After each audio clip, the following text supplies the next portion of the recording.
Well, two great Canadians.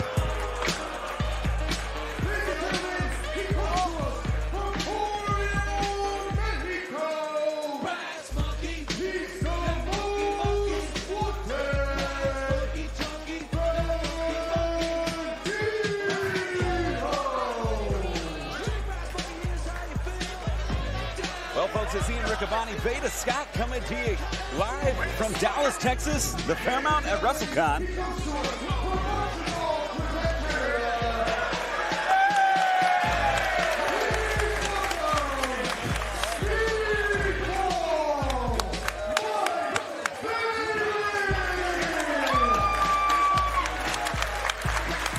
And Veda, I know it's our job to be impartial, but I gotta clear the air and set the table here. Yes. We are both from the Allentown, Bethlehem area, the Lehigh Valley, and we both know Mike Bailey quite well, and I think you have some rooting interest for Mike Bailey here tonight. I do. I may or may not be about to marry Speedball Mike Bailey in just a few months, and he is also a recent transplant to the Lehigh Valley. But Ian, as everyone gets on their feet to appreciate Mike Bailey, I just have to say how much I appreciate being here with you at WrestleCon, reuniting the old team. Right. I am so pumped for this, and I am so pumped for this event. Yeah, the band is back together. Veda, yourself and myself caught some great Ring of Honor action together. But it's our pleasure here to come to you live from the Fairmount WrestleCon. Speedball Mike Bailey. For those who don't know, Mike Bailey becoming quickly a main event level star in Impact Pro Wrestling. And he is facing a bona fide main eventer in Ring of Honor, who will compete for the world title tomorrow night.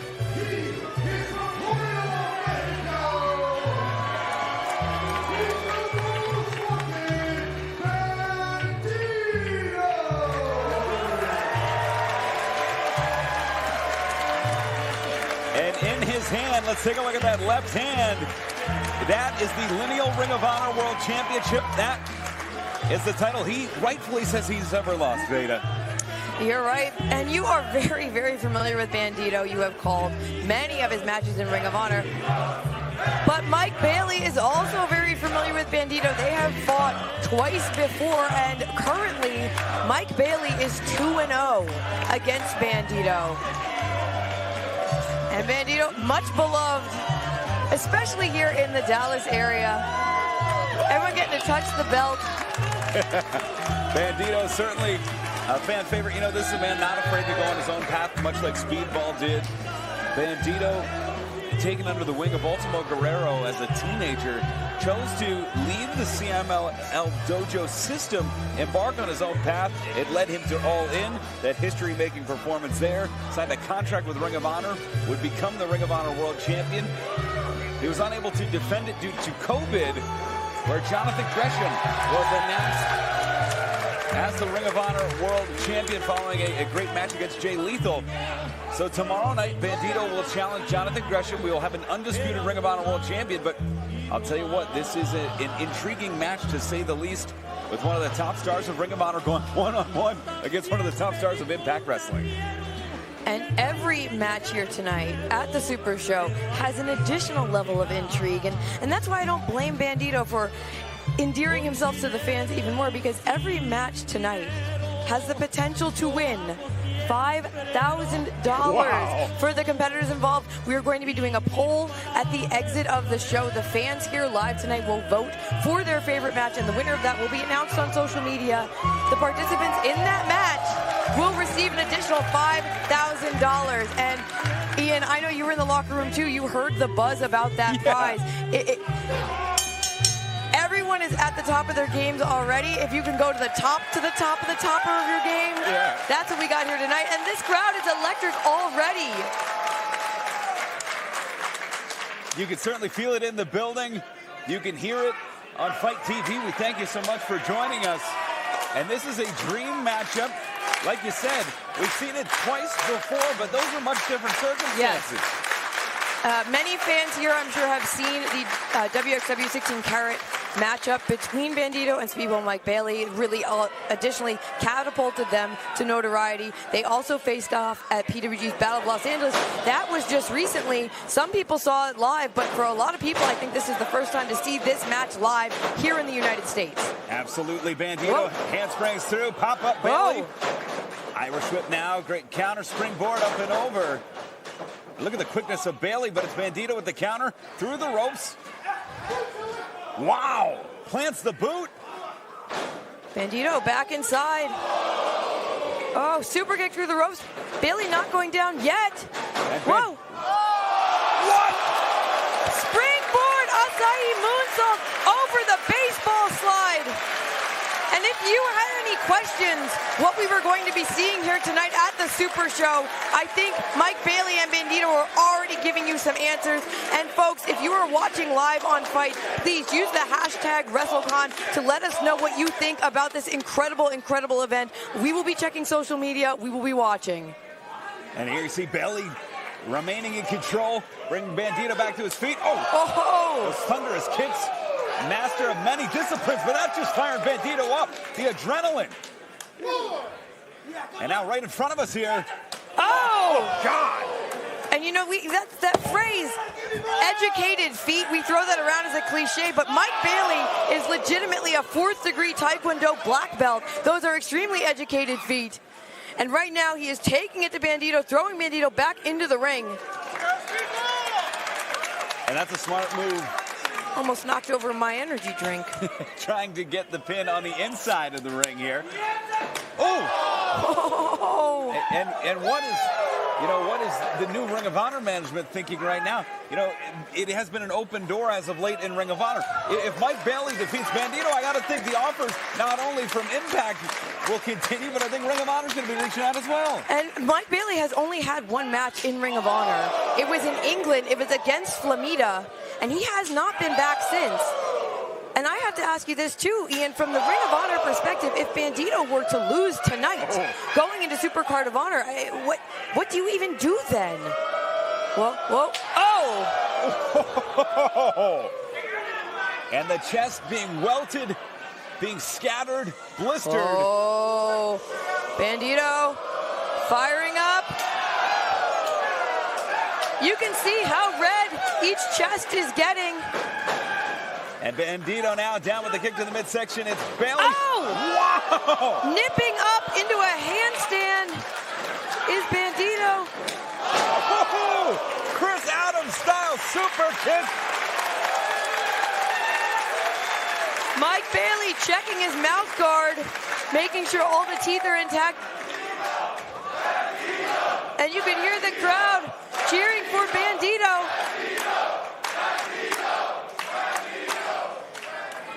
And Bandito, the lineal Ring of Honor World Champion here. Irish whip into the corner, and this is where Bandito goes to work. It is the power, the speed, and the explosiveness. Oh! And don't forget the side of strength of the most wanted. 3, 4, 5, 6, 7, 8, 9, 10, 11, 12, 13, 14, 15, 16, 17, 18, 19, 20, 21, 22,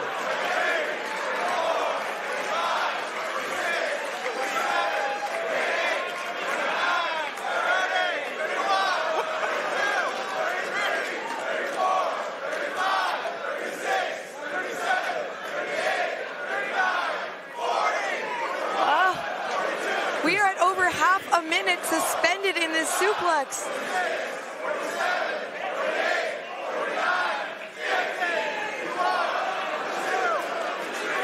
He's going, he's going the distance here, looking for the minute.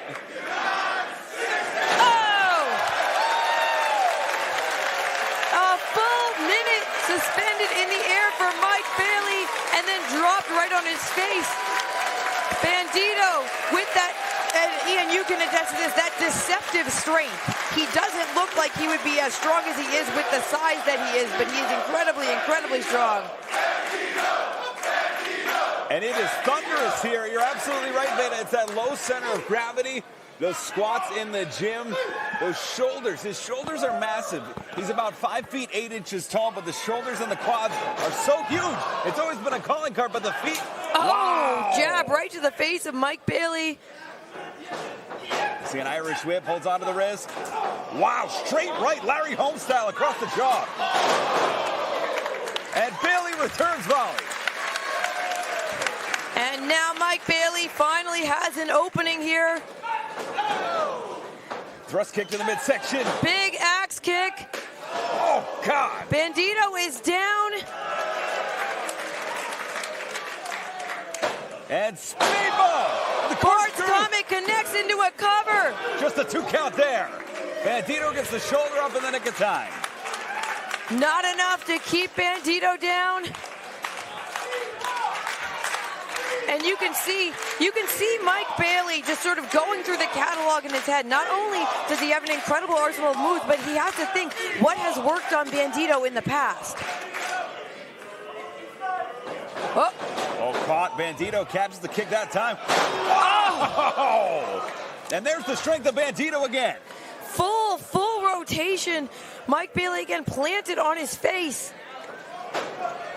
Bandito now brings Bailey back to his feet. Front face lock here. Suplex. Hangs on. Twisting. Using the hips. Number 2 there. He'll be looking for at least 3. Oh. Got it. And I think 3 is the magic number tonight. Somewhere in that ancient mystic trinity, there was 3.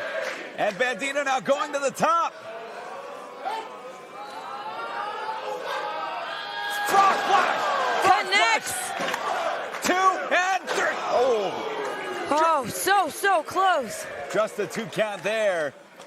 You know, I'm just saying, Beta, $5,000 should go a long way toward the wedding.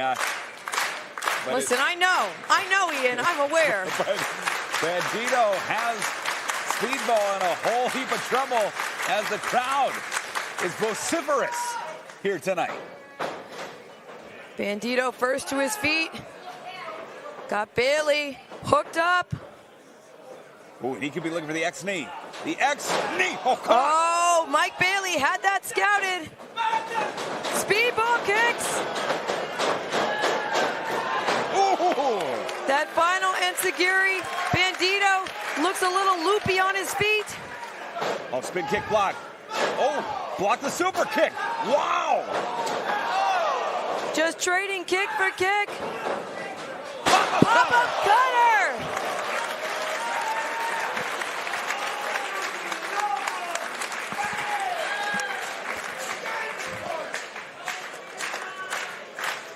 And after a flurry of offense, both men are down. The match has reset. Speedball Mike Bailey back into this bout, and this is our opening contest, Veda. And I wasn't sure who was going to get the better of that exchange with that pop-up cutter. You're right, Ian. It seems to have evened things out. Official making the count, and I would hate to see this end that way. Oh, and we are at 7, and Mike Bailey smartly rolling to the outside. That will break the count. The pop-up cutter took almost as much as Bandito out as it did Bailey. Bandito, though, sitting back up. And I think he's locked eyes on Bailey. Target acquired, and now it's Bandito off the ropes. Bailey, handspring out of the way. Pump kick. Look at him move. Wow. Bailey with the tope, sending the guardrail back. Oh, but turn around, Bailey. Wow. And Bandito sends him back in. But it's Bailey back to his feet. Wow! Triangle moonsault. Bandito set back inside. What? Bailey on top, but wait. And the Bossberries taste like Bossberries. Bossberry flock to the outside. 4 dives in a row. The guardrail barely holding on. Now both men are on the outside. As our referee has begun the count on the outside. And I was wondering heading into this, Mike Bailey has a number of matches coming up this weekend, whether it's the Collective, whether it's on the High Spots Wrestling Network here at WrestleCon. Bandito challenging to win back the undisputed Ring of Honor World Championship. I thought they might hold back a little bit. Not at all. They are not leaving anything to chance here. And it looks like, And Bandito. This is the first apron chant I've ever heard. Listen, it's the most dangerous part of the ring. You have to be an absolute lunatic to want to fight out here, or Bandito. Oh!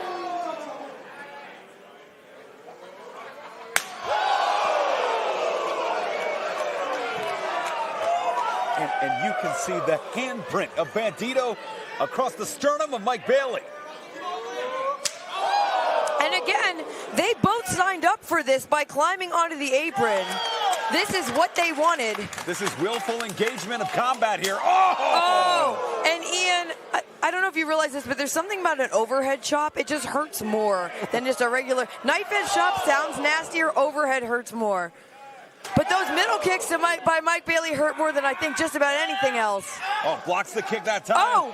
And it's Bandito who fires back. Oh my God! Oh! Torture No rack way! Position. No way! Wow, single leg from the inside. Oh! Moonsault double knees connect on the apron. And now looking to finish him off here, Veda. We've seen this in Impact.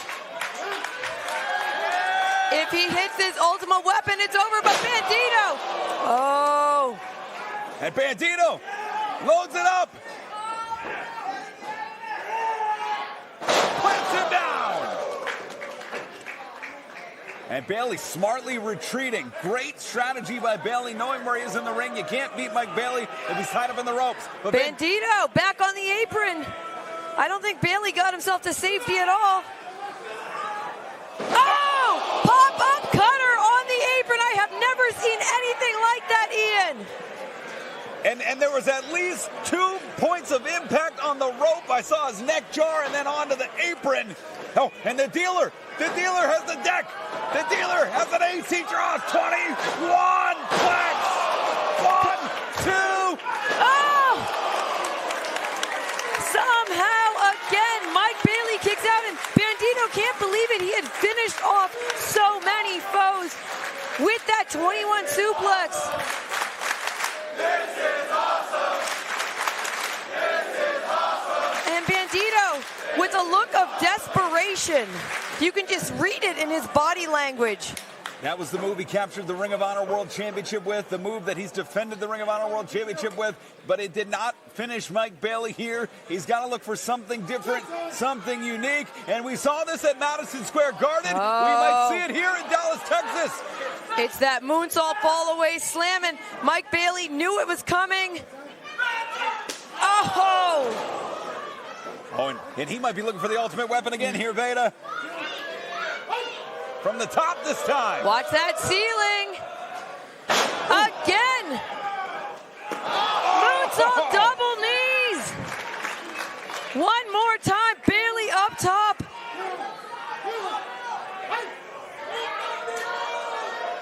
Speedball connects. Ultimate weapon into the pinfall. 2. What? Ian, how? How? This is a match of milliseconds. It is a match of millimeters. We've seen moves narrowly avoided, and now we've seen defeat narrowly avoided as well. And both men are unleashing and connecting with maneuvers that they have used to win championships, Ian. Championships around the world. And you see Bailey trying to get the blood flow back through his body here. Looking for one last shot here on Bandito. Oh! Tornado kick is connecting. Perches him up on top. This is the Flamingo driver. Got the leg hook. Oh, God! Plants him to it. There's no way. 2.999.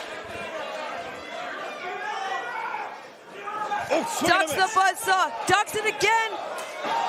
Finally connects, but Bandito. Handspring caught. Oh! Caught the handspring. It's Bandito has Billy up. X-knee. X-knee connects. The dealer shows an ace. Instead of the 21 suplex, just double knees to the back of the head. And one more. Bayley right on his neck. Bandito charging in with a big-time clothesline. Sets him up. Purchasing on top. Going to the well once more. Trying for that fall-away moonsault slam. Has him up. Connects. Cover. 2. Got him.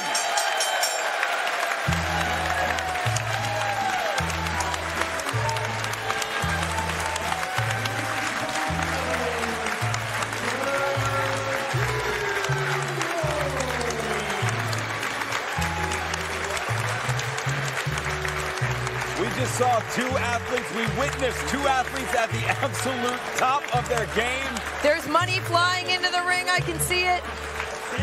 Not quite $5,000 yet. Maybe that'll come later. But Bandito and Mike Bailey adding another chapter to their storied legacy. And finally, it is Bandito pulling out the victory against Speedball Mike Bailey. And a hard-fought win.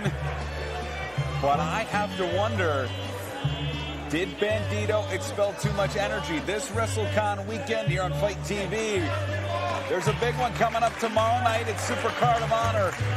The lineal Ring of Honor World Champion is Bandito. The current reigning and defending champion is Jonathan Gresham. That match is the main event tomorrow night. And like that, it doesn't have the Queen on it. Okay, we got a 5 and a 1. We got $6. Oh, here comes more.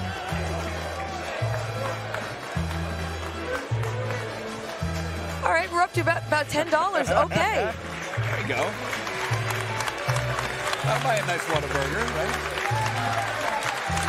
Listen, this WrestleCon convention is at a very fancy and lovely hotel. They could buy a bottle of water. I saw you with a sack of trail mix, so $15 or so. Yeah. Look at that. There's a. Oh, is that a 20? I see. It is a 20. I'll tell you what. Bandito and Mike Bailey. What a match. A sign of respect from both competitors. And I think respect is exactly the word, Ian, when it comes to Mike Bailey and Bandito. They have fought each other literally all over the world. Sometimes there are professional wrestlers who just take each other to the limit, who bring out the best in each other, and that very much describes these two. And with things in an open universe, Mike Bailey will be competing in the multiverse of matches. If I get in that door, Veda, you know, that Ring of Honor door that I'm hoping to stay with. Yeah, just why don't you just maybe just like, if you could just like wedge something in that door and Speedball and I will just maybe slide on in. Appreciate it. I'm hoping Bandito stays there with me. What a match. I would call this match 100 times in a row and never tire of it. And we might be seeing right now, tomorrow, that might be the undisputed Ring of Honor World Champion. And of course, Speedball Mike Bailey. Mike Bailey, who's reaching the top of the card, has that big match against Jay White coming up at the multiverse of matches. Man, oh, okay. There you go. You know, don't want to leave that behind. Yeah, they can split it in the back. Hey, fans, while we have our moment with you here, we're going to check in with the fans using the hashtag WrestleCon. We have John TD Season saying, bro, Bandito really held up Mike Bailey for a full minute in that suplex. Harold checking in saying, bro, they really throwing cash in that ring. Okay, and we just got some Canadian money, so that's good to know. There you go. And Rated R Messiah, we love 2 men collecting money after killing each other. That's of all the things we see, that was one of the most exciting. And we are here tonight because it's a celebration. It's a celebration of wrestling and a celebration of Mark Hitchcock, who celebrated wrestling by traveling all over the world to see it, maybe. Exactly, and it is matches like Speedball Mike Bailey versus Bandito we are bringing you here tonight. It's a super show. It's a dream show, really. Yeah. Matches you will not see anywhere else. Pairings and combinations you won't see anywhere else. And again, use the hashtag WrestleCon. Ian and I are going to be checking social media all night. We'll read out some of your tweets. I'm so excited to be here with you. What a match. What a match. You ready to call the rest of this? Yeah, Can you do it? Do I have enough left, I think is the question. And let's go back to the ring. Honor to introduce to you the special guest ambassador of WrestleCon 22.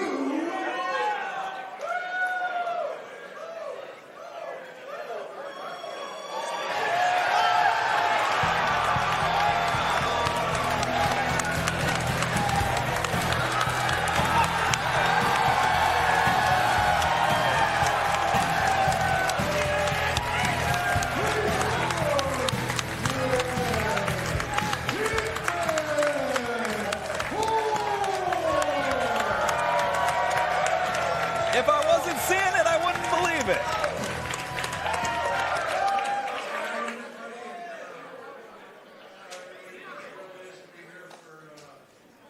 Hitchcock, Supershow, WrestleCon. It's going to be a very special night. I know everybody out there is going to give you, everyone in the back is going to give you a great match tonight. And I want everybody to have a great WrestleMania this week and just have a great time. God bless everybody. And what a beautiful surprise. And you can hear the crowd uniting together to chant, "Thank you, Brett." Always great to see the Hitman. Amazing, special guest ambassador. Surprises abound here at the March Hitchcock Memorial Super Show. Ladies and gentlemen, And we're moving the on to following just contest match 2, is set for Ian. one fall. Which one was so good that... I'm And- so and- excited. Whoa. Ian, let me tell you something. Now, I know that you said I had a personal bias when it came to the opening match with people like Bailey, but this match is the one that I am here to see. From Fontana, California, please welcome the HBIC Mia Yim.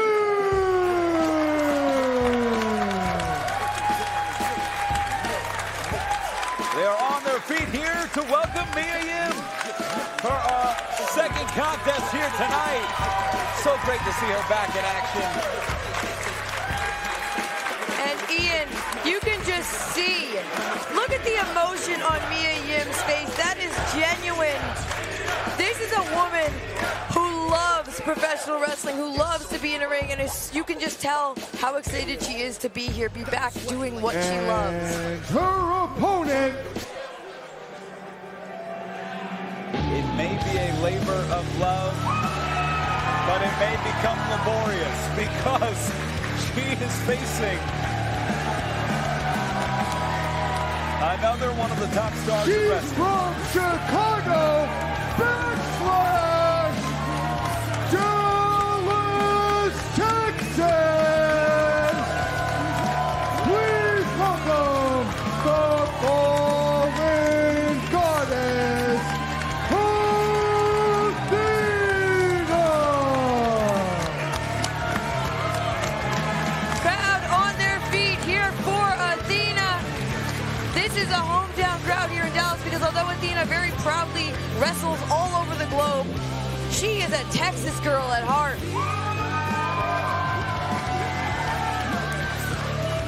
And these two have met like Speedball and Bandito twice before, but unlike Speedball, Mike Bailey and Bandito, they are 1-1 against each other.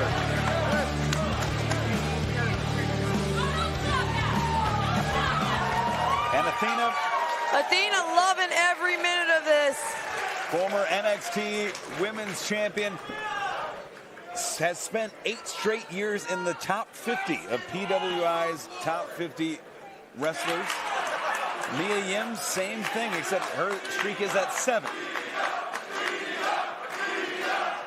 And, oh, Athena not too happy about this. But oh, wait a second. Okay, we're back to Athena. So I think what we're saying is this crowd is going to be pretty evenly divided. And I don't blame them. These are two of the top athletes in professional wrestling. And we're getting to see them here tonight.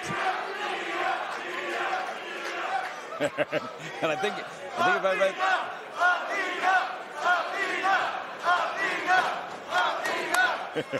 And Mia Yim only recently returned to the ring. Athena has had a few matches back since her return to the independents. I actually had the pleasure of calling her first match back. It was a 30-minute time limit draw against current AEW Women's Champion Thunder Rosa. So can you imagine that? Athena's first match back in the independents, she goes 30 minutes with Thunder Rosa. She's not here to play. But Mia Yim, she looks like she's ready to go too. Code of honor right here. Oh, whoops. That's the wrong event. Well, you know what? Both of these women have competed in Ring of Honor. You're correct. They sure have, yeah. Oh, look at that. Beautiful arm drag takeover. Whoa. Just missed Athena in my time in Ring of Honor. Wow. They are mirror images of one another with this offense here, Veda. And as you said, Ian, they've only competed against each other in singles matches twice, but they have essentially been in each other's orbits for nearly their entire careers. They've been working for the same promotions. They've been around each other. They've also been, personally, they've been friends for a long time as well. They know each other so well. And test of strength here. Yeah, Greco-Roman knuckle lock here, shoulder to shoulder. Looks like Athena maybe has an edge, but wait, no, Mia. Yeah, Mia Yim readjusting her base, readjusting her center of gravity, able to kind of plow at this point. But it is Athena, yeah, who is, oh, look at that. With the trip. One.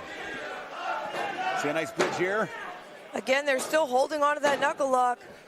And Veda, as you've been a competitor inside the ring, you know oftentimes this is almost a very literal feeling out process to see where their opponent is, especially if there is a little bit of ring rust coming back into the independent scene. Exactly. These two have not been in a ring together in a very long time. High wrist lock here. And, you know, you can watch all the footage you want. That's helpful, but there's still nothing like being in the ring with an athlete, for example, the caliber of Athena. But Mia Yim rolling through, reversing into an armbar of her own. And I like that double wrist lock grip here, that hand-to-wrist grip that allows you to maintain control in the position. And that knee planting on the neck. But using the hips, Athena back to a vertical base here. Powering Mia back to the ropes. And you see Mia shoulder tackle sends Athena down off the ropes. Nice drop down, almost catches her. Back to her feet. Hip toss and a beauty. Cartwheel knees. Cover, hooks the leg. One count there. And Mia's hurting here. Athena, though, right into a deep chin lock. Ian, look, she's putting almost all of her body weight on Mia as well. And you see the strategy here by Athena. You're absolutely right. But you see, Mia, the positioning of the knees and the hips so important here. Yeah. She's able to swing out and alleviate some of that pressure. And Mia has the height advantage, which can help with getting out of those predicaments. Ooh. Now with a toe hold here, but Athena trying to roll through. Trying to pop it out. Mia keeping it locked in, plants it down, and into a front face lock, forces Mia Yim to give up the ankle lock. And Athena able to hold that headstand for a very long time. Background in gymnastics and tumbling, and you can see it. Now transitioning into a guillotine choke, but Mia Yim too powerful. Able to break the hold there. Side headlock here, wrenching it in. But it is Athena. Oh! Side headlock takeover. Oh, Mia still holding on. And you see how smart both women are. They are making their opponent move the weight of their opponent with every move that they make. This has really been a grind so far, is the way that I would describe it. You're right. Great sort of defensive, offensive wrestling, but going to the hair and taking Mia Yim down. And it's been a clean wrestling match to this point, Veda, but I think that might go out the door pretty quickly. And Athena knew she had to make an opening for herself, and I think she's done it here. We see off the ropes, starts the clothesline, misdirection from Mia Yim, clips the knee. Wow! What a drop kick, launching Athena to the outside. And if I'm not mistaken, it's almost a page out of Delirious's playbook, who I believe Mia Yim, at least Delirious had a hand in training. That she was hanging out at the ROH dojo with us for quite a while. Trained pretty extensively there for a period of time. Oh, what? Well, that's not. I mean, getting a breather here. There's not exactly timeouts in wrestling. I mean, I guess you could refuse to come back into the ring. Right in front and of us here. oh no. Mia giving chase. Athena sliding in and out of the ring. Again, the intelligence of Athena coming through. Jamming the knee into the apron. And I think Mia might have clipped the ring post with her face as well. And we have seen both athletes go to different ends. It looks like Athena's willing to, bend the rules of the playbook. 1, 2. A twisting splash, still not enough to put Mia Yim away. And Athena again with 2 handfuls of blue hair. Ooh, knee to the spine. Because I will say this about Athena, although she is an incredible athlete, she's also resilient, she's scrappy, she's had to fight her way through every moment of her life, and if she's gonna have to play a little bit dirty, she will. But Mia Yim is showing why she's the baddie in charge. She's fighting right back. Ooh. Neither woman is gonna go down. Clubbing forearms to the back and the spine, now in the mount position. Mia just trying to cover up here. Oh, hooks the leg, traps her. 1, 2. 2 count there. Athena trying to use her body weight to leverage that pin, and Mia still able to kick out. But Athena right back to controlling the head, the neck, the face of Mia Yim. Look at that neck crank. Heads aren't supposed to go that way, Ian. No, they're not, and the step over is keeping Mia in position. And now Mia trying to get some of the pressure off by reestablishing the vertical base. Shot to the midsection, but it's Athena with the knee. Oh, I thought she was going for a side Russian leg sweep. No, she's got a submission locked on here. Got Mia's arm trapped underneath Athena's own thigh and then wrenching back, fingers locked. And out. Oh, Is she? Oh, she may have was bit her. biting. And that's one way to get out of it. Rolls her up. 1, 2. Just a 2 count there. Charging in, big forearm from Athena. And again, if your opponent's going to play dirty, you need to be able to fight back. That's exactly what Mia Yim was doing there. Athena, though, back in control, but wait. Follows her in with a big-time forearm. But look at Athena right behind her. Drives the forearm through the sternum. Little extra leverage with that handspring. Oh. Oh, Mia. Wow. Oh. Mia Yim with a forearm. Caught. In the position. Got that tarantula hooked. And nowhere to go for Athena. And the ref is making the count. Of course, Mia has to break it, but Athena sat in that hold for at least 4 seconds. And maybe this is the opening, but wait. Out of the way. Oh! Standing moonsault. And it's Athena back to that spine. Oh! Basement flatliner into the Koji clutch. Koji clutch is locked in. Could this be it? Referee is checking. And the way the spine is bending, great. Mia Yim trying to position that knee under her to elongate the spine. But great positioning of the feet of Athena to trap the spine and bend it. And you can hear Athena screaming at Mia, telling her to tap, ordering her to tap. But Mia, like you said, trying to get the legs under her, turning this into a cover, but now she has the legs. Opportunity knocking here. Trapped in the Boston Crab. Now Mia Yim on the offensive. Deep, deep Boston Crab, and now it's Mia screaming at Athena, ordering her to tap. A great move by Athena to get out. Ducking in. 2. It's Mia Yim. Another cover. 2. 2 counts abound. Oh! I think both women, Ian, were going for a cross-body block. They caught each other, took each other out.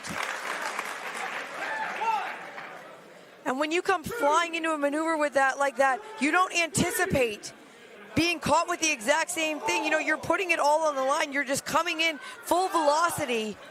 And now they are both down. Our official making the count. And both women needing to take deep breaths, filling their lungs and with air. It is Athena back to her feet first. Impressive athleticism this deep into a matchup, but Mia nipping up herself. Oh, wristlock takeover from Mia Yim. Ducks the clothesline. Around she goes. Plants Athena. Backdrop driver, and Mia Yim with fury in her eyes. She is now in control. Follows her into the corner. Face wash. That mafia kick upstairs. And it's Mia Yim with a cannonball in the Classic Mia Yim playbook here with that cannonball. Stacks her up.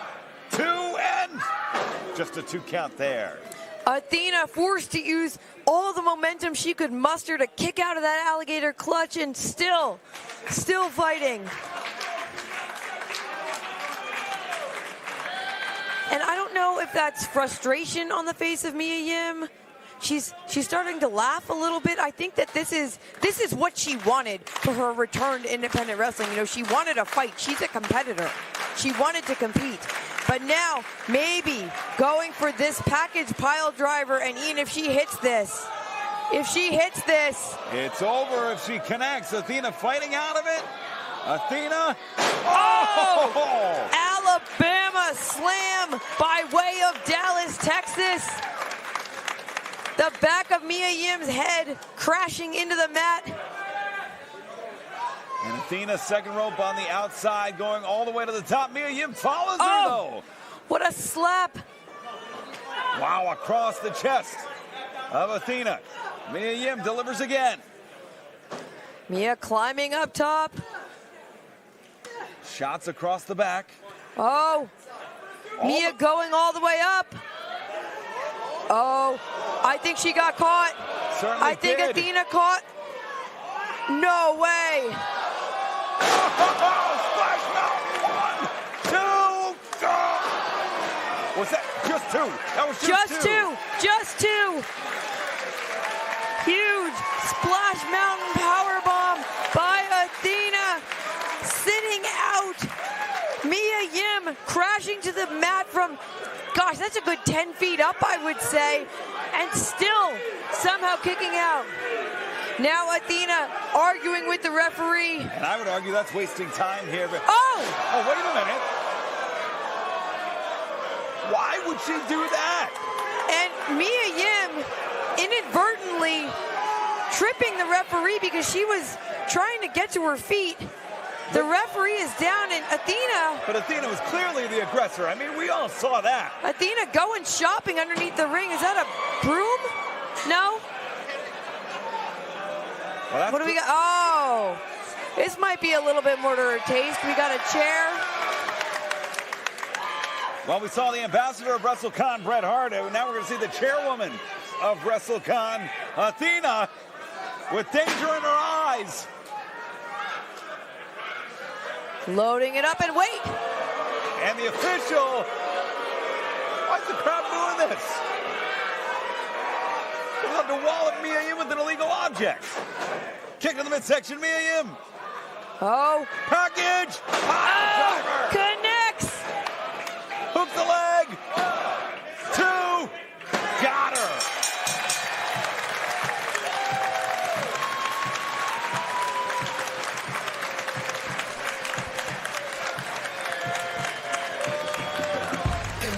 Here's your winners, the HBIC, Mia Yim! And after a barrage of nefarious tactics by Athena, in the end, Mia Yim victorious, hitting a beautiful package pile driver, and it was elementary from there, Ian. Planted her. You can see the genuine smile, the emotion on the face of Mia Yim. And you know, that's why cheaters never prosper, Veda, because Athena pushed the referee. She put her hands on the official, went for the chair, and ultimately, that led a world-class athlete right back into the match. And you can see the official sort of clutching the back of his head. I don't think he even 100% knows what happened. He's going to want to have to catch the replay, which y'all can too if you want to watch these again. And if you are watching right now, if you want to send some appreciation to Mia Yim and also to Athena, despite her actions tonight, hashtag WrestleCon. We are following along on social media. And again, the fans here, so appreciative of the heart and the drive of Mia Yim. And Mia Yim victorious here. What a great bout. Well-deserved victory. As Mia Yim our winner in our second contest here tonight. Still to come, a match I'm looking forward to, the 10-man mystery tag. I love a good mystery. and a place, PCO. yeah, and a place like WrestleCon with PCO involved, Onita, it's a mystery that I don't think we could even hope to solve that ourselves. Right. It literally could be anybody, and by anybody I mean anybody. But Athena getting well-deserved send-off here. Great contest, great encounter. And that's what it's all about right there. And folks, if you're keeping count at home, that was our second match. That was just the second match. That's just the second match. And it feels like our athletes today are playing a little game of war. Ladies and gentlemen, the following contest is set for one fall.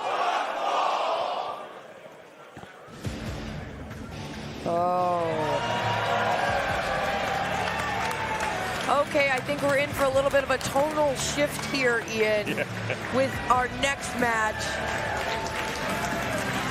Yeah, I would say so for Introducing sure. first, he's from Sacramento, California.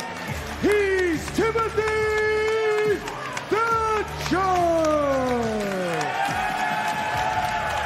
You know, there's some guys and gals in the locker room, when you make your rounds, you introduce yourself. Hey, what's new? How's the family? How are the kids? Have any new moves? And sometimes you get a nice big warm hug or a handshake. Timothy Thatcher. And his opponent. He's all business, although he too has a smile on his face. Yeah, well, he has a smile, I think, for a different reason than most of us normally do, because he's about to be in a fight. And there's nothing Tim Thatcher loves more than a fight. And most sane individuals would not be smiling knowing that you signed a match with perhaps the greatest never open weight champion in the history of New Japan Pro Wrestling. Now, let's take nothing away from Timothy Thatcher, who is the longest reigning Evolve champion of all time. He defeated Drew Gulak for it. This man is a big match fighter, but his opponent is also. And Thatcher just wearing a groove in the canvas here, pacing back and forth as he waits for the Stone Pitbull to finally make his way out to the ring. And I think this is just part of the intimidation factor of Tomohiro Ishii. Please welcome the Stone Pitbull, Tomohiro Ishii takes his time. He makes you wait for whatever he chooses to dish out for you. He's not in a hurry because he already believes he knows the result of his match. Over the years, I've had the pleasure of calling many Ishii matches through Ring of Honor and New Japan's great partnership. This is an intimidating man. Cold is an understatement when it comes to describing the blood that runs through his veins. We are seeing two cold-blooded athletes here tonight looking to inflict harm and damage onto one another. And two men who have no qualms about sacrificing their own bodily integrity if it means that someone else is going to hurt a little bit more in the morning. You see a collar and elbow type. Normally Tim Thatcher, who has a little bit of a height advantage, would have the advantage in these, but Ishii with that strong base that allows him to hit that vertical brain buster, his finishing move. It's led to a record number of never open weight championship wins, defenses, and days as champion. But the same could be said about Tim Thatcher, who's a record-setting Evolve champion. And you see a nerve hold here, using that slight height advantage to really put the pressure on Ishii. Side headlock here, and an interesting strategy so far, Veda, as Timothy Thatcher using his leverage and length advantage against Ishii. Oh. But it's like you said, Ian, leverage and length. Sometimes when it comes up against a Stone Pitbull, and I think Stone is the best way to describe him, Ishii is absolutely immobile right now. Side headlock takeover, and I think the fulcrum of the hips allowed that to happen. I think that height advantage was the difference there. And trying to get out of it with a head scissor. But Thatcher well versed on the mat. Not going to let that happen. Tight S grip here. And now into a butcher grip. But it's Ishii trying to fight out. And Thatcher still able to maintain control. And it's the little adjustments that Thatcher makes in his matches that make him so good. He's a Jonathan Gresham style wrestler where he focuses in on the things in the margin like the grip style, the footing, the positioning. But Ishii sometimes is just raw power, the Stone Pit Bull. Now turns this into a high wrist lock into a double wrist lock. And that reversal, we see a lot of finesse oftentimes in technical wrestling like that. That was a reversal of just brute strength. Just powering through here. Thatcher very smartly keeping that arm in front of him because we know that if it goes behind the back, that is a Kimura, and that is a dangerous, dangerous hold to be in. That essentially is an immediate tap out if you want to keep your arm. And Thatcher now going for the ankle. Interesting move here. And I haven't seen, I've never seen Ishii this calculated and this focused on what his opponent is doing. He's a little bit more aggressive. He's letting Thatcher come to him, though. He must have seen something in the tape that is letting him be defensive almost for a change here. Right, you're right. Like maybe if he lets Thatcher do this for long enough, an opening could happen. But Tim Thatcher has resiliency. He has gas in the tank like almost no one else. And you talk about opening, no openings here. The exchanges of forearms of European uppercuts. It's Ishii and Thatcher. And Ishii off his feet. Tossed by Timothy Thatcher. Hooks the leg. 1, 2. Nice tight cover. I love the fundamentals. Everything that Thatcher does, he gets his money's worth. The grips, the covers, hooking the legs the way he does. That's what makes him a tough out. It is not the moves he does. It is with the precision he does them with, Veda. I spent some time with Tim Thatcher in Germany with WXW, and watching him just do his daily workouts and the amount of just precision and care he puts into that, let alone the amount of cardio, and then during training when he just knows how to, like you said, like a Jonathan Gresham, just whatever he's doing here with his grip, I'm sure he could just adjust it slightly and it becomes an entirely different hold. It's an amazing knowledge of anatomy.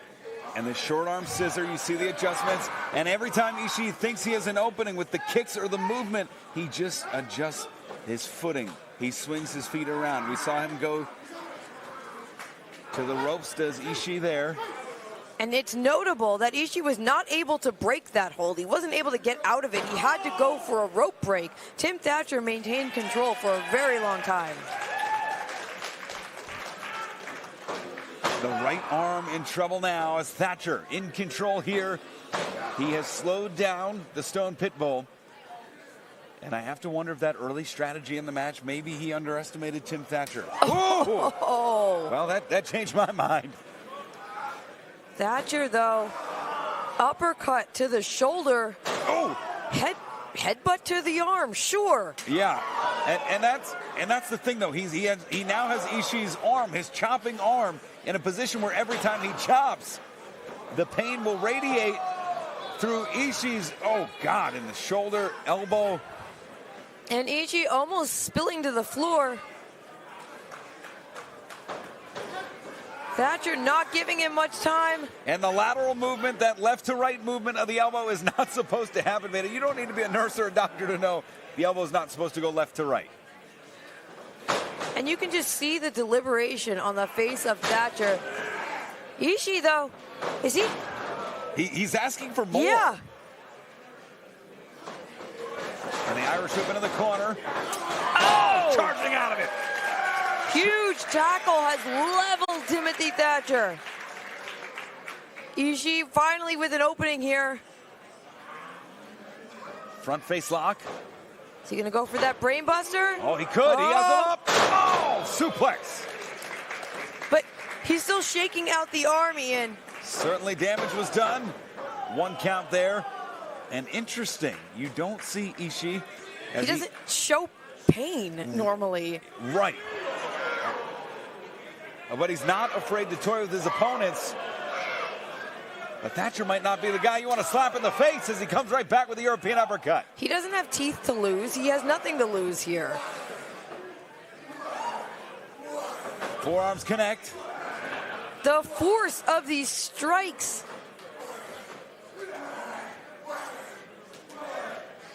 And it's Thatcher and Ishii.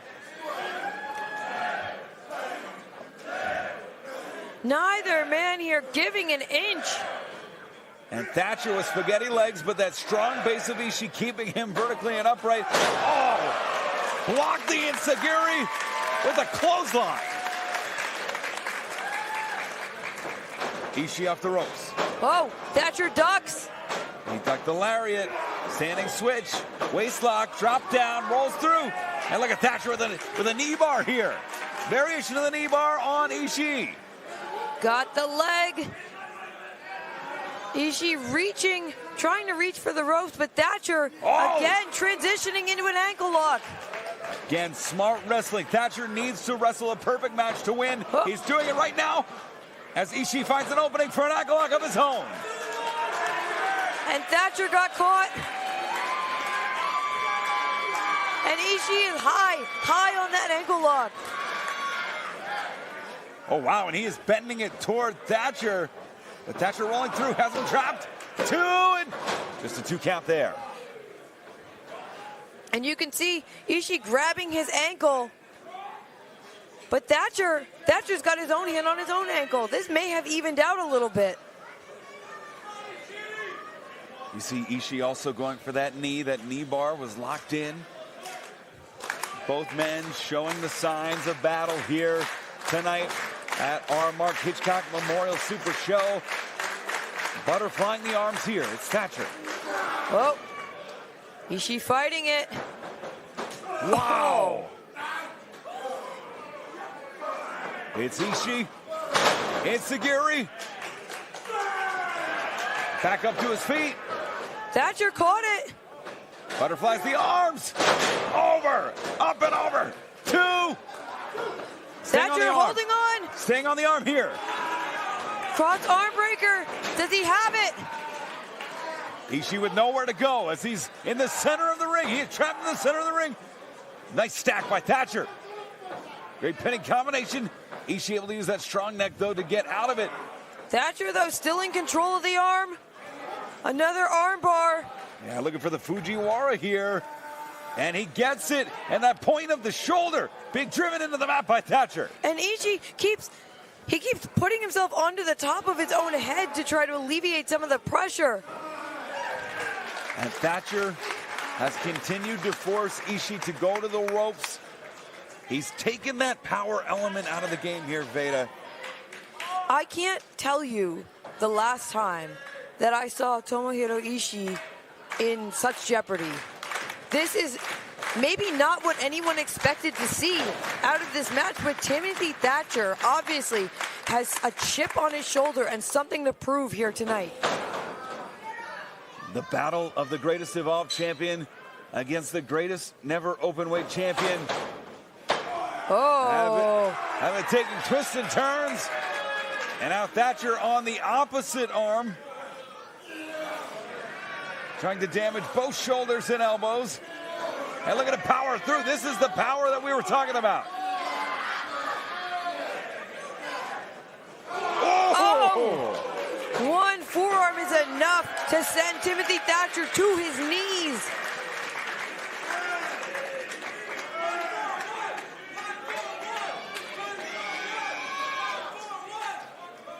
And Ishii sizing up Thatcher.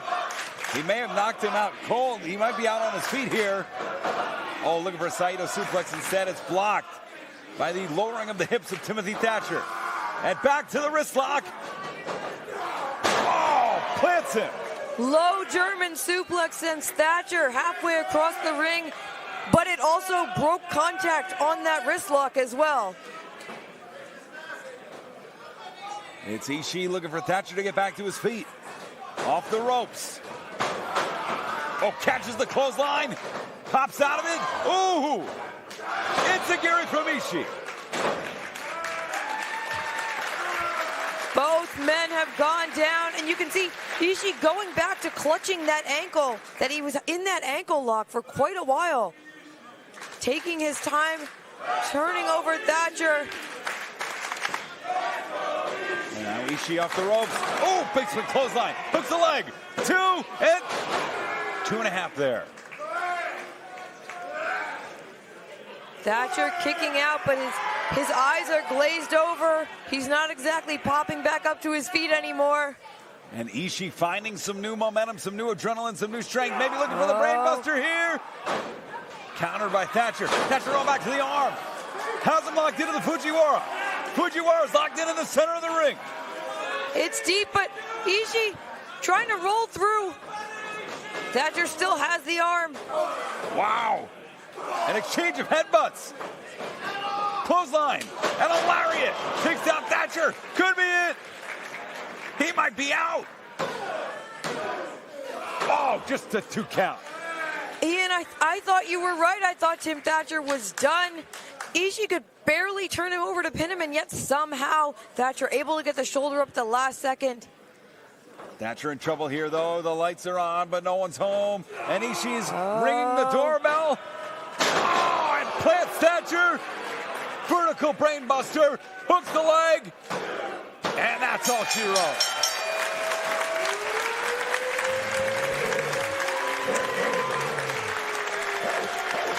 Here's your winner, Tomohiro Ishii. What an encounter. 2 of the hardest hitting wrestlers in the world today going one-on-one.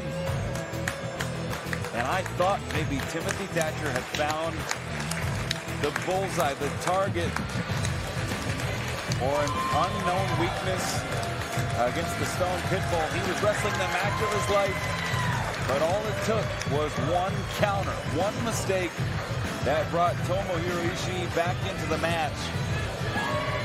And your victor, the Stone Pitbull, via the vertical brainbuster. What a match we just saw. Oh. You know, there's times when I'm sitting here at the announce table, Ian, where I get the itch. I want to be in the ring. I want to be fighting. I watch a match like that, and I'm actually good out here. Fine. I'm fine out here with you, actually. I'm loving it. I'm loving it sitting in this comfy chair they've given us. Oh, Tim Thatcher, one of the toughest men on the planet. For him to even walk out of here on his own is impressive.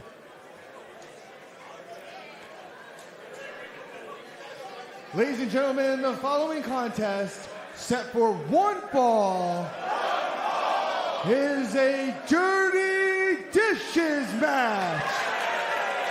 So we've seen a little bit of everything so far. We've seen The Lucha Libre. loser does dishes for life, husband versus wife. We've seen what some may call strong style. We saw a great athletic contest. And now we're seeing husband and wife go Introducing one-on-one. first, he's from Los Angeles, California, Johnny!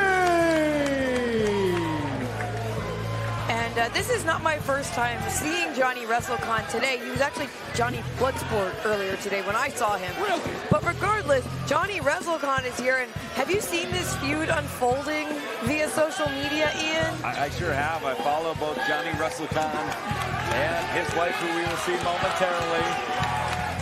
And they are both tremendous athletes, tremendous wrestlers. But the one thing that they can't seem to solve is who's going to do the dishes. And Ian, you've called matches all over the world, championship matches, elite caliber athletes. Have you ever called a Dirty Dishes match before? I have to know. I called Madison Square Garden. I called All In with my good friend Excalibur. No Dirty Dishes in there, though, I don't think. Kazuchika Okada wasn't bringing dirty dishes. No. Kenny Omega wasn't bringing dirty dishes. Jay Lethal was not bringing dirty dishes. So what you're saying is this is a first time ever opportunity for Ian Riccaboni to call a Dirty Dishes match. Career highlight, indeed. Here at #WrestleCon, again, if you are watching, let us know. And his opponent,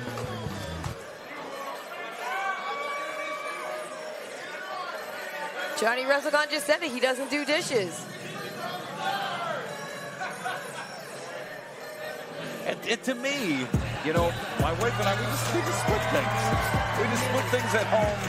She's from Victoria, British Columbia, Canada. Please welcome the Vera Loca, Taya Well, Ian, you and your lovely wife, you have some little ones at home. They'll be scrubbing up soon enough. Get them a step stool. It's Taya and Johnny WrestleCon. They have puppies. You know, Presley is not going to be doing dishes. It comes down to the humans of the household. And Taya, justifiably, does not think that she should be the one to be doing the dishes. So, Veda, we mentioned your upcoming wedding. Do you think you'll have do they call that a train? Is that a wedding train? On the beautiful attire?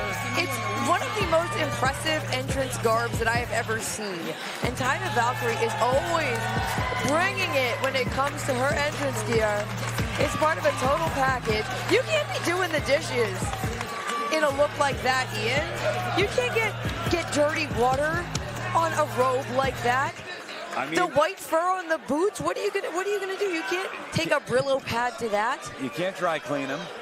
There's no standard dry cleaner. Oh, hold on. Taya's got something to say. All right. So, babe, we've been married for almost 5 years now. Yeah, Johnny Dishes.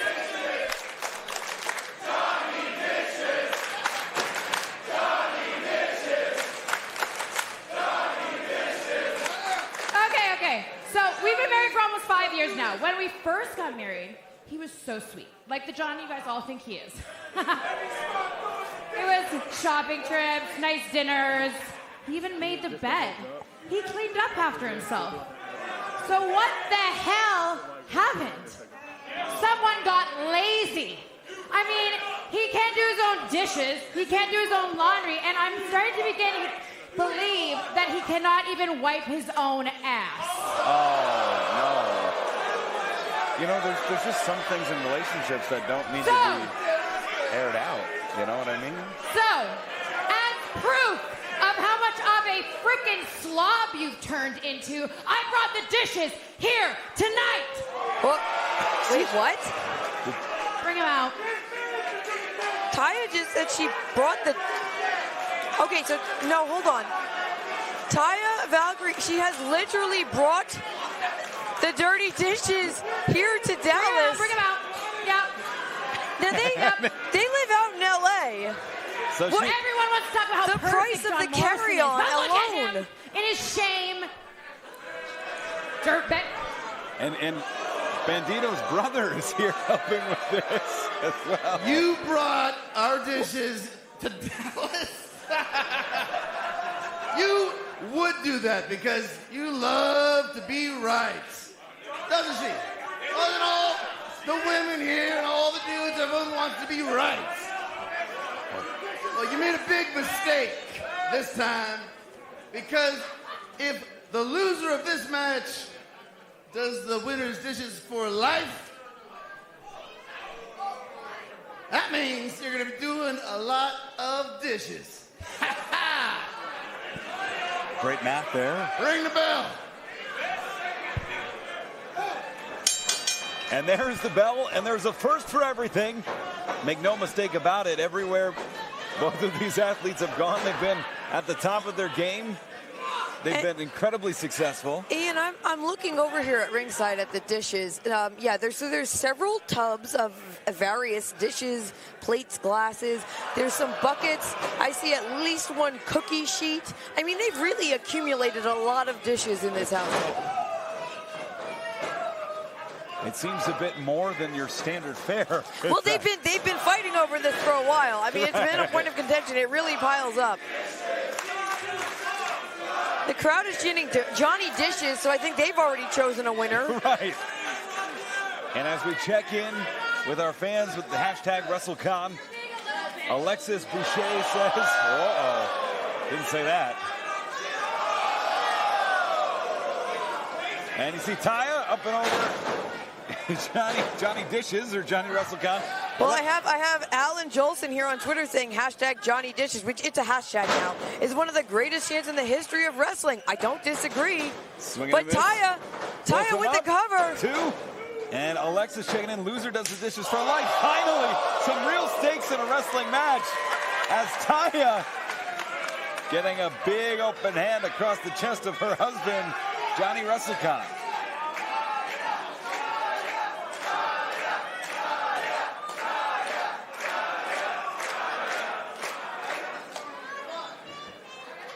Whoa. Oh. Okay. I thought this was heated before, but... Wow.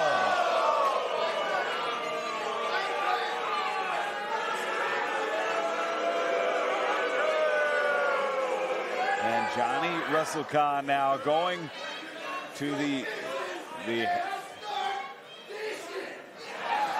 he moved her hair out of the way so she could hear in her right ear what he was about to say. Great combo though by Taya, sending Johnny WrestleCon into the corner. Taya on fire. Oh, double knees.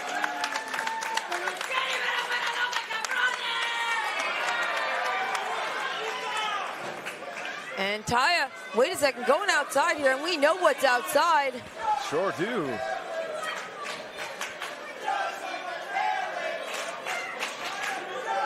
And those are, I can see them, those have not been cleaned. They make a lot of money. Can't they just hire some? I wouldn't fight my wife. It's the principle of it, Ian. I'm sure you've really dug your heels in on something at one point. That's it's the true. principle of it. It's the guest room, and it's my mother-in-law, if you're wondering what that issue is. Uh-oh. So are we going to see Rick Abani family mother-in-law in a No, pole match? Or? She is a lovely woman. Happy birthday, Barbara Morris. Oh. Whoa! Well, what the heck? Oh, God. Hooking the leg, two. Hold on, I thought, okay, Ian, I was thinking that this was like going to just be a fun little romp here, but we've just shattered plates in Taya Valkyrie's face. This just took a turn. That is a porcelain plate, one like you might find at Hess's department store. And, oh! Plants her into the broken, shattered plate, too. Just a 2 count there. Well, he might be on his 4th name here. Johnny Doghouse, the crowd is chanting. He might be on Johnny Divorce by the end of this match. Again, this match has gotten very dark. We apologize. Neither of us anticipated that's where this match would be headed. And Johnny Dish is on the outside here. I'm sorry, I didn't. Johnny WrestleCon. I'm sorry, I got a little too into the fun. We got a mug. We've got a saucer. Who even uses the saucers with the mugs? The Valkyrie family does. What? Oh, Jesus. Just cracked that mug on Taya's head. What is he thinking? He's a lunatic. He really doesn't want to do the dishes, Ian. Oh, good for you, Taya. There's pieces of saucer everywhere. Charging in, up and over. Taya Valkyrie with a big-time kick. Johnny Doghouse dishes WrestleCon on the apron. That's a bottle.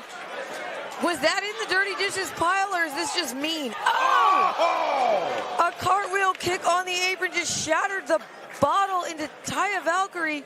What is going on? He really doesn't want to do the dishes. He's picking this hill to die on, Beta. He will commit a legit murder in this ring. He's not going to do the dishes. Oh!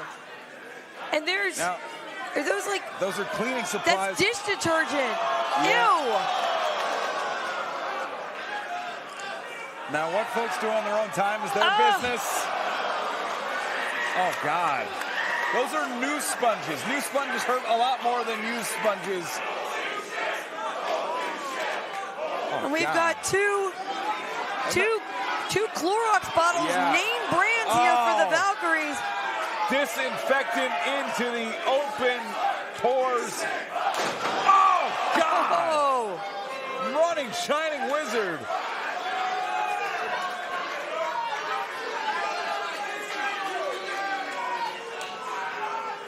And again, Ian, I thought was kind of just going to be a little bit of fun, has turned into an absolute war here at WrestleCon. And he's looking for his finishing move here. Oh, Wait. caught. Taya reverses it. Big time knee. Big time knee. Catches Johnny WrestleCon. Ducks the right.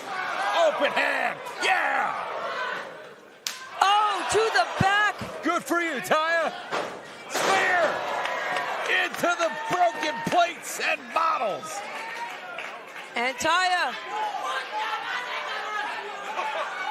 with 2 bottles in hand. Look. Hooks the leg. 1, 2. Wow. Why is he kicking out? It's fine. Just do the damn dishes, Johnny. Yeah. This is your wife. Let your wife be right. You don't need to have glass shards. Live to fight another day. Maybe they could buy a dishwasher, actually. Oh, wait. Oh, God. Wait, And now, no. Clorox to the eyes. And in the open back of Johnny WrestleCon, you're right.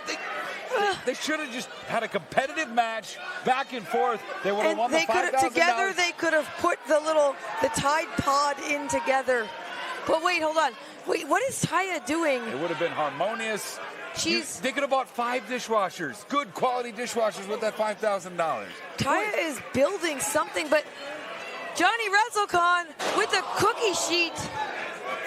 There's no bacon here, folks. And who knows what's stuck to that cookie sheet? It might be really gross. Oh, I hate when that happens. Oh!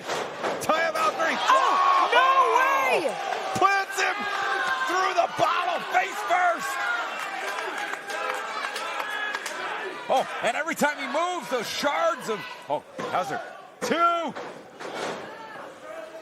Those shards of cup into the back. Oh. Just blasting his wife. Yeah, it's not a sentence we say every day here, Veda. You reckon you probably called thousands of matches, right? I mean, I appreciate the competitive spirit here. Whoa. Whoa. Taya into a split, but she seems relatively unfazed, and I think, this is serious business here. I'll let you call that one, Veda. Taya with the, no, I'm moving on. Taya with the bucket to the upper head of Johnny WrestleCon. Oh! DDT onto the bucket. And his equilibrium shattered. Maybe an eardrum as well. Well, don't forget, he also took a bottle to the eye seconds ago. And this ain't Guns N' Roses. This is no Buckethead. Oh! Canadian Destroyer onto the glass shards. Cover. What? And you can see there are bits of plates of bottle stuck in the back of Johnny WrestleCon. And you see the open skin. Oh, I hope he's Johnny Neosporin after this. Oh. And Valkyrie here. Oh, what? No! Oh, God. Shot the ref with Clorox right in the eyes. Straight to Valhalla. Taya with the cover. 2, 3, 4. And our officials here tonight, they are going through it. They certainly are. Clorox to the face. They don't teach that one in referee school. And I don't know if they teach that anywhere. Taya's checking on the official. Johnny WrestleCon with an evil look on his face. He has 2 glasses, and Taya didn't see it coming. To the back of the head.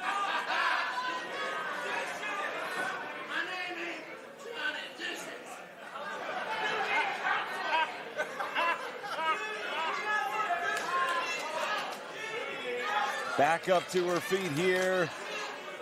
Johnny WrestleCon. Wow. We are aware. And there's some great irony in this, because as I'm looking around, all the dishes appear to be broken. Yeah, so no one has to do the dishes. Problem solved. Ding, ding, ding. Yes. But it looks like, okay, so we've got some bottles left here. The brutality of this Dirty Dishes match. Oh, God.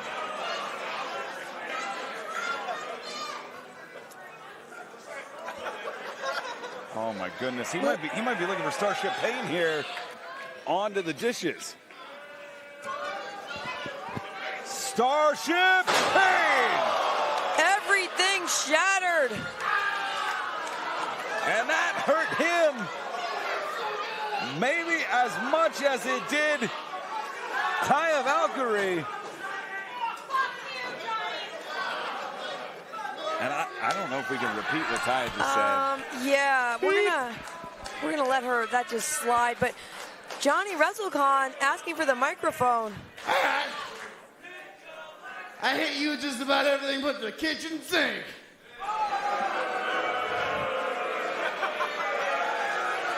Hey, it's an idea. Hey, Perro, is there a kitchen sink back there? What? Did he There's gotta be a kitchen sink. Oh, goodness.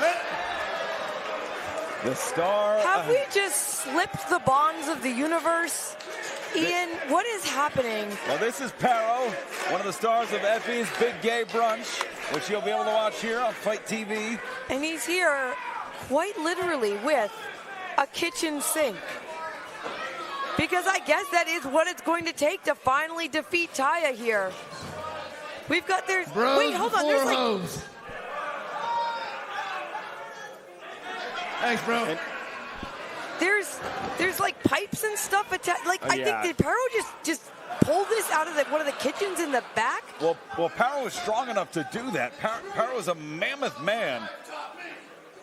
Oh. Oh, no. Oh, and the finishing move of his tag team partner, The Miz. Oh, countered into a cutter. Double leg takedown. And Taya just going to town now. And it's Taya. Oh! Got him. Oh! I don't even think she's looking at what she's grabbing anymore. Anything she can get her hands on. Hell hath no fury like a woman scorned.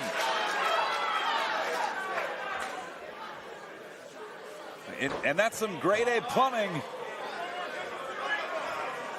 And Taya is wrapping. Oh God, you don't the need to take hose. it.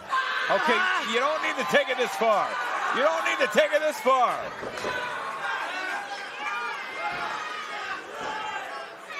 You're trying to trap the arm. Oh! Curb stomp into the sink. Hook the leg. 2. Got him.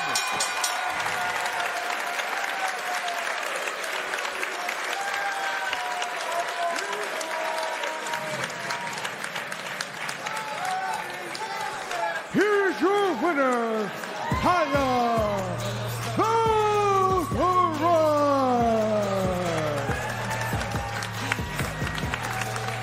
I'm going to ask you a serious question, Yes, and you have Ian. to promise not to laugh. This match was to do the dishes for life. There seems to be only 3 dishes that were left unbroken. Do you think they might just move to paper, disposable or compostable products? So, normally I frown upon that. I think you have a nice set of dishes for yourself. But in this case, yes. No, we are never washing dishes again in this household. In fact, I would remove the plumbing altogether. I would get takeout forever. Hey! We cannot have this happen again. They make nice biodegradable. I hate dishes. Well, he lost the match, though. But I love you.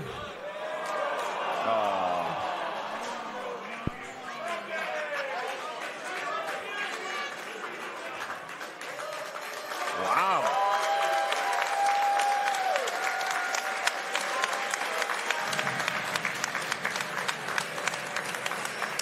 Well, you know, in the end, Ian Taya won both the match and the argument because Johnny Dishes is Johnny Dishes forever now. And what a commitment that is.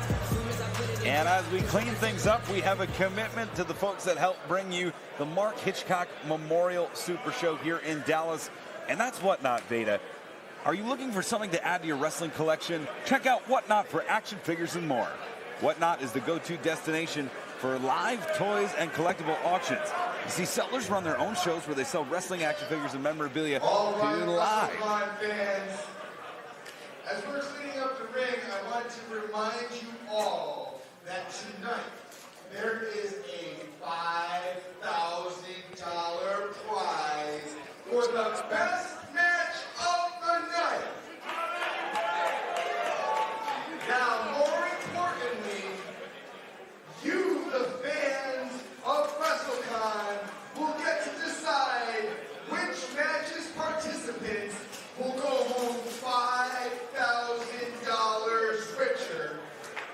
And this is how it works. Each one of you received a bracelet as you entered the event this evening. That bracelet equals your vote. At the end of the night, you will see ballot boxes by the exit, one box for each match. We ask you fans to take your bracelet and then deposit it into the box that corresponds with the match you want to vote for.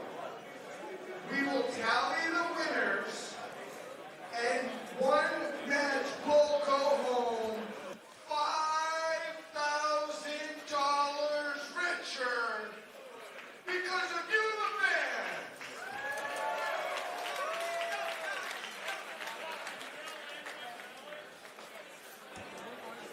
Well, the $5,000 prize indeed, and much of that is being brought to you by Whatnot. And Whatnot is the go-to destination for live toys and collectible auctions. Sellers run their own shows where they sell wrestling action figures and memorabilia to you live on the Whatnot app, Veda. Live auctions running 24/7. Many of those auctions are just a minute long and they start at $1. Whatnot is a great place to hang out with lots of other wrestling fans and like-minded collectors. Yeah, and I know that Matt Cardona, Brian Myers, they've been on Whatnot quite a bit. I've seen some deals. I've seen some amazing memorabilia that sellers are putting up right now. We encourage you to check out Whatnot. We thank Whatnot for their partnership and sponsorship here. And there is a hashtag right now. A QR code. The hashtag is #WrestleCon. There's a QR code right now on your screen. You're going to want to scan it with your phone, and you're going to get $10 off your first purchase on Whatnot. It's $10 off. Incredible deal. We encourage you to go to Whatnot right now. Use this QR code. I'm like a weatherman, Veda. Look, I might start collecting. I'm like Jim Gardner, and I'm pointing to the QR code. This is what you need to use. You bring up your phone, you put on the camera option. It'll bring the site $10 right up. off. I think I might get into this. Yeah. I'm not a toy collector yet, but I could be. That's right. I could be. So thank you, Whatnot, for sponsoring us tonight. Well, fans, we have so much more to come, including a huge 10-man tag. This is the one that I've been looking forward to. I love variety. I love lucha. I love the kitchen, the dishes match we just saw. But we have Oneida, we have PCO. They each get to pick 4 partners. And I honestly, because of WrestleCon, because there are so many stars of so many different eras in the building right now, these teams could be comprised of virtually anyone. Well, we saw on the AAA show, if you're watching here along on Fight TV, Jeff Jarrett showing up, attacking Psycho Clown. It literally could be anybody at this point. I tried to get a little info, and no one will talk to me. Now, I tried to speak Monster to PCO. That didn't work. I tried to speak French. Didn't work either. He won't tell me. So we're going to see, just like the rest of you, we're going to have a number of classic bouts as well.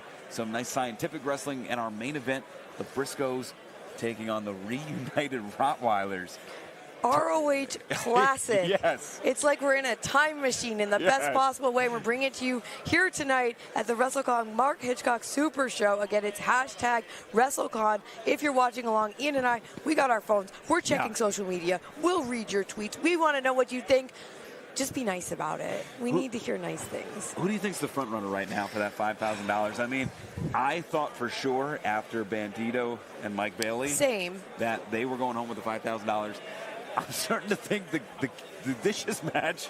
The Dirty Dishes match blew my mind so much that I can't remember seeing professional wrestling before or perhaps after that.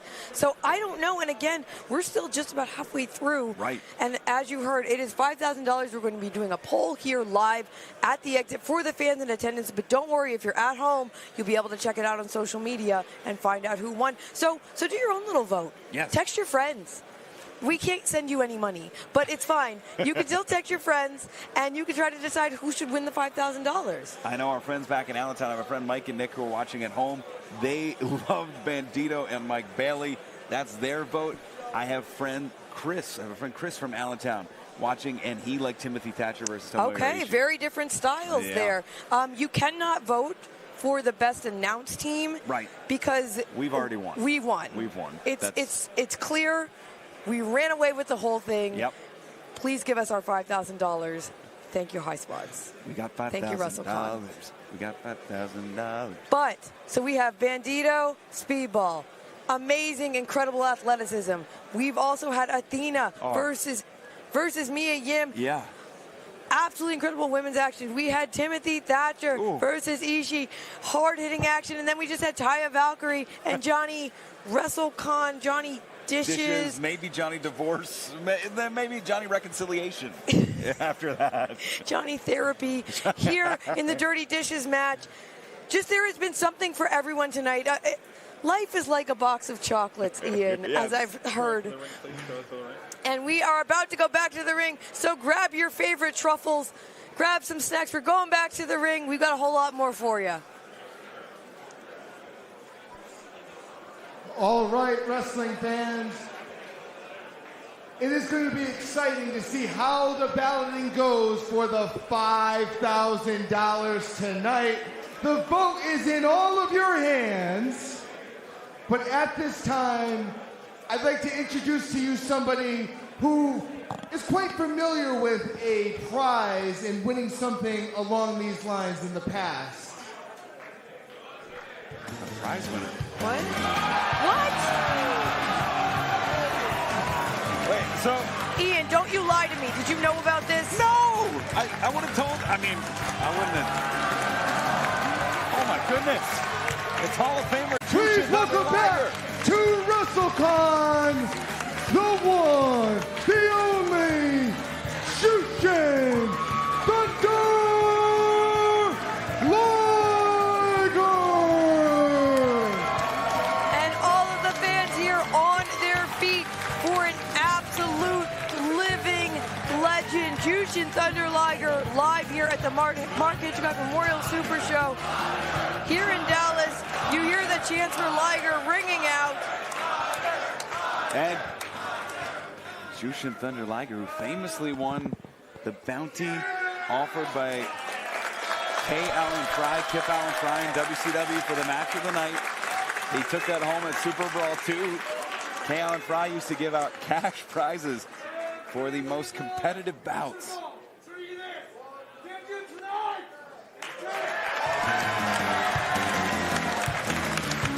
So just a little extra bit of encouragement for everyone who is fighting on the Super Show tonight. As if you weren't already going to give it your all. Now you have Jushin Liger watching the show and urging you to remember there's $5,000 on the line.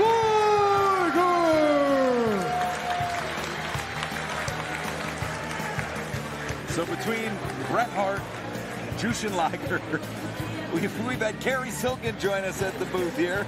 ROH legend ambassador Kerry Legends Silkin. all around. Thank you, guys. I'd like to hear this announcement. Ladies and gentlemen, the following contest is 6-man tag team action, except for one fall. This is about the only thing we haven't seen yet, a tag team bout. And it's coming to us right now.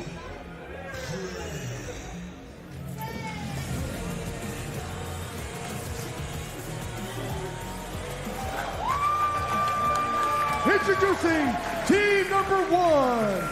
He is the master of the half crab and the British Cruiserweight champion, Michael Huku.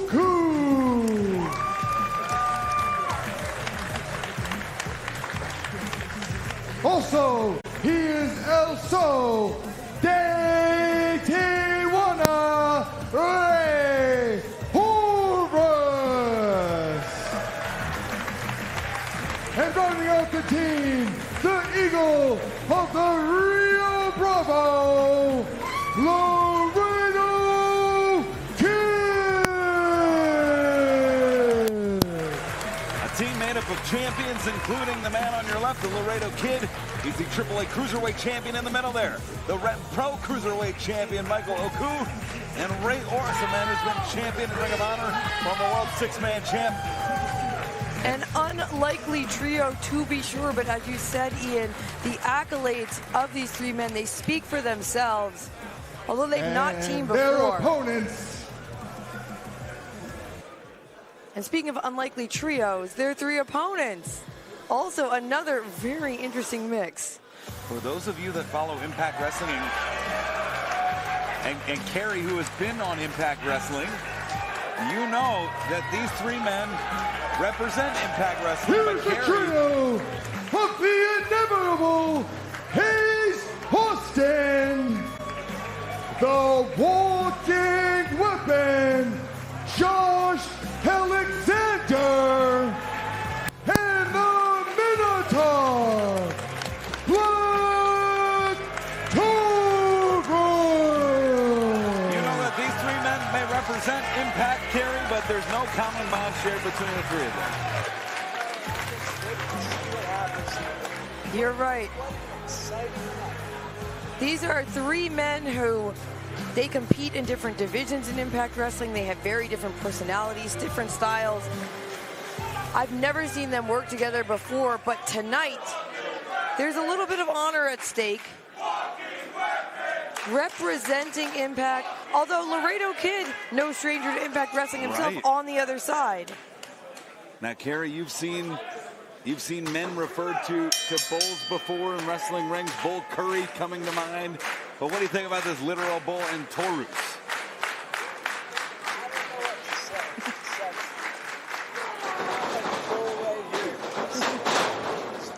Great arm drag takeover. These two men very familiar from their time in AAA together. As Taurus, wow! And Taurus, so agile and quick for his size, but taken off his feet by Laredo Kid. And the AAA Cruiserweight Champion, oh! Gets rocked with the horns. Whoa. Wow, and if you've never seen Taurus in person, what a power slam. you won't believe how quick and how fast he is. This is being contested under Lucha rules. If you go under the ropes or out of the ring, your partner can come in. Ooh! Rey Horus for the first time here. And I wonder, Ian, now that's obviously a comfort zone for someone like a Taurus or a Rey Horus, but for a Josh Alexander or even an Ace Austin, they're not used to competing under those rules. It'll be interesting to see if Taurus makes a move to go outside, if Austin or Alexander will know to come in. Wow, body scissors. Ooh. Incredible athleticism on display here. Oh, nothing athletic about that. Off the ropes, charging in. Oh, God! Taurus back body dropped over the top rope. And Horus inside out on Taurus. And folks, you can see here, we have some mats around the outside, but beyond that, it's just a slim carpet and a ramp. And in now, Ace Austin, who does come in realizing that his team can send in a legal man. Ace Austin, great X Division competitor, like you mentioned, Veda, two-time former champion, one-time winner of the X Division Cup. Springing in Sagiri, and Ace Austin is, of course, right now, he's one of the two top contenders for the X Division title. But Michael Oku, he is a champion himself right now.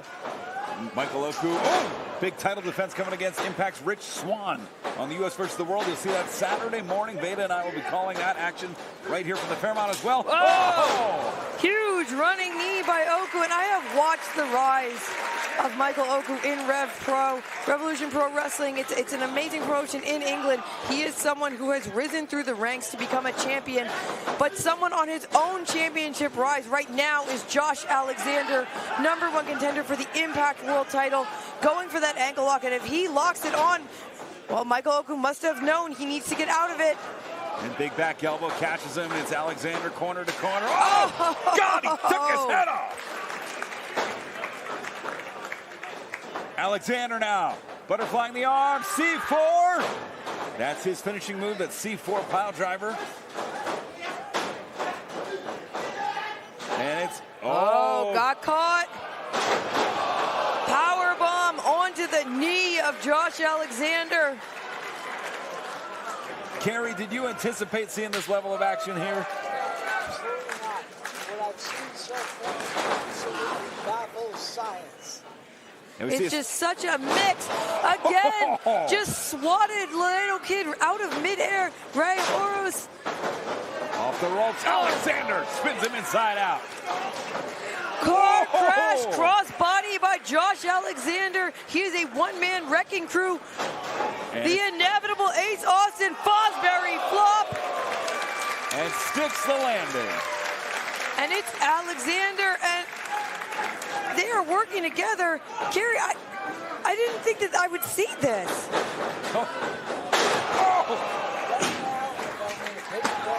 Two. Ooh, oh. Who do you got, Kerry? Who's your pick? Gonna win it for the team. He could bring this thing home. Oh, hold on. Yeah, he's in trouble now with Oku. Whoa! A lot of people on the outside, a lot of bodies flying everywhere. Taurus with a slap. And it's Taurus and Oku up and over. Swinging a miss on the kick, connects on the Enziguri on the roundabout. Wow. Super kick, finally able to level Black Taurus. And Oku, master of the crab.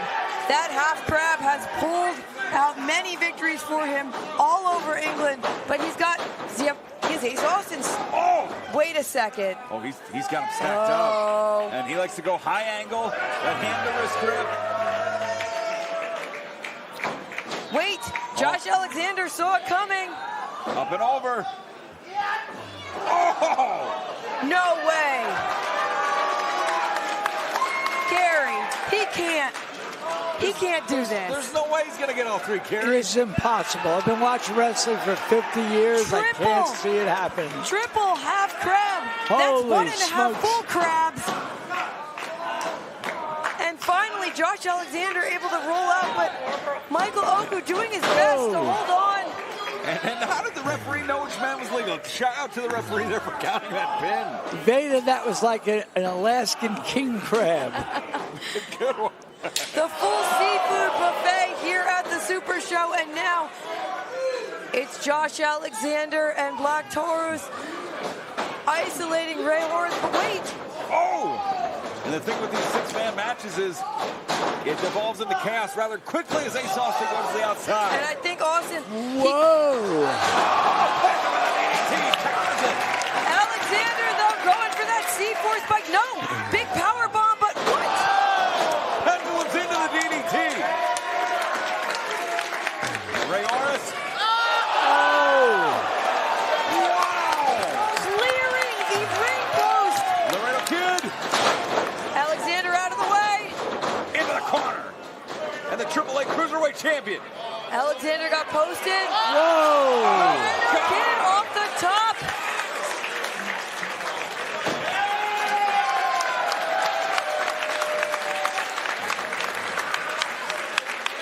And we see Laredo Kid, Ray Horus, bringing Ace Austin. What? I told you. But Ace Austin, you were right, Kerry. Ricochets back out, nipping up. Cartwheel. Wow. Oh, my Super goodness. kick. Cartwheel handstand. Product of the Wild Salon Training Center in Pennsylvania. Oh! And it is Oku. Looking like the smartest man in the room right now. Michael Oku has the ring all to himself. Got some choices to make right now. Going around the world. Oh my goodness. OEO Killer Oku. Wait a second. No, not the big man. Taurus! Oh! Right in front of us. A spinning corkscrew plancha. The guardrail has been rendered completely useless out here. It is several rows away. Carrie, don't get any Carrie ideas. Silken is protecting me and Ian. We are fine. And Black Taurus in there with the Laredo Kid. Oh my goodness. Oh my. Mega backbreaker. Spinning crucifix bomb. Laredo Kid is in trouble here. Charging in. Laredo Kid.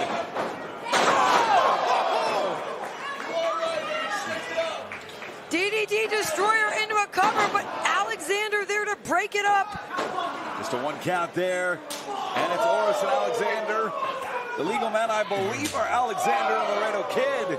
Ian, correct me if I'm wrong, but we've seen Ray Oris and Laredo Kid in Ring of Honor, and we know they're capable of helping their teams immensely. Absolutely, but when you're in there Laredo with, Kid in trouble right now. when you're in there with a former Impact World Champion, the #1 contender, Look at this.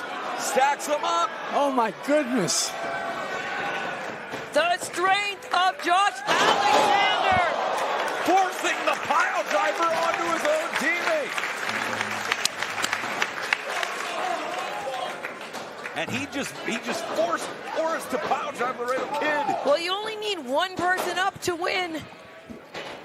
Alexander bridging German suplex. 2. Wow. Oku breaks it up, cover. Just a 2 count there. Somehow Alexander kicks out. Oku's got to keep it together right here.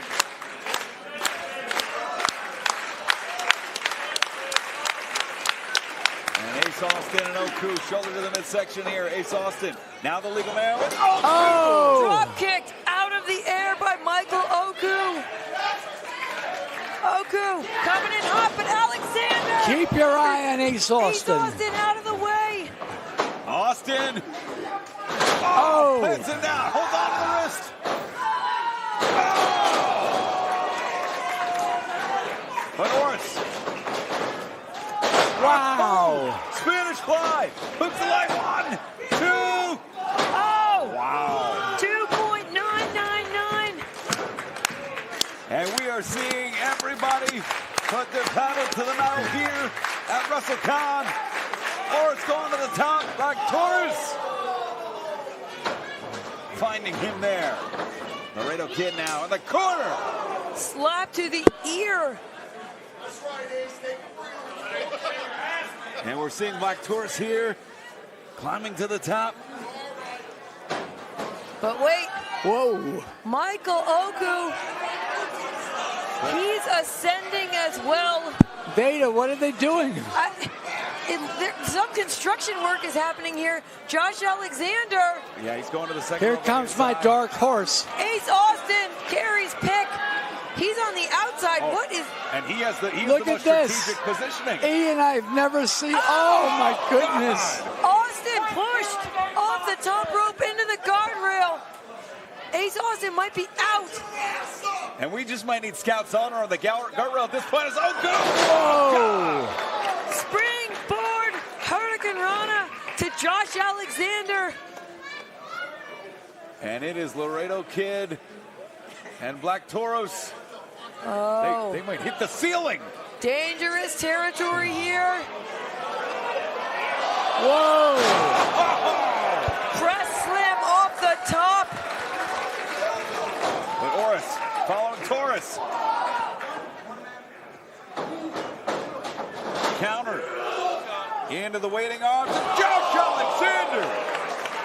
Slam onto the apron with all the height and velocity of Josh Alexander's own body. Oku Wow. And the action right in front of us here. Oh. Poison. on the outside, sending Josh Alexander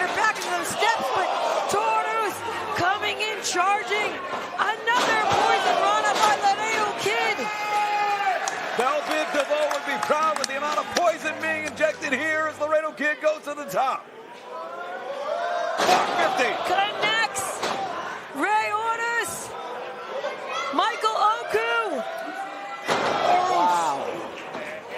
Oku, 3/4 across the ring. Somehow connects. 2, 3. Wow. Guys, as they've said before, and I'll say it right now, that was action aplenty. The team of Laredo Kid, Ray Horus and Michael Oku. And Ian, before this match, we were wondering if these three very unlikely international teammates could somehow pull it together. And not only did they win the match, I think they impressed everyone here. Absolutely incredible. If you didn't know Michael Oku's name from his instant classic against Will Ospreay, you do now. If you didn't know Laredo Kid from his Cruiserweight Championship match in AAA, you do now. If you didn't know Ray Horus' name from six-man tag action Ring of Honor, you do now. A coming out party for fans that may not yet have heard of these three gentlemen. And you know, these festivities have been so much fun to bring you on Fight TV, also the High Spots Wrestling Network. And right now, we're going to take you to a very fun video package.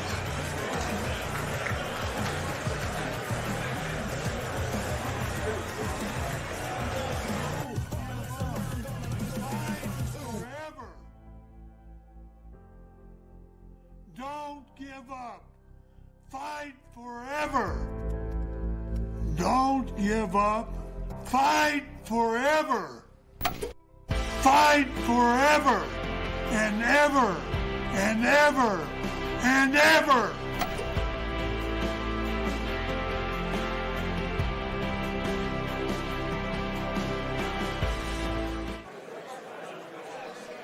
Ladies and gentlemen, the following contest is set for one fall.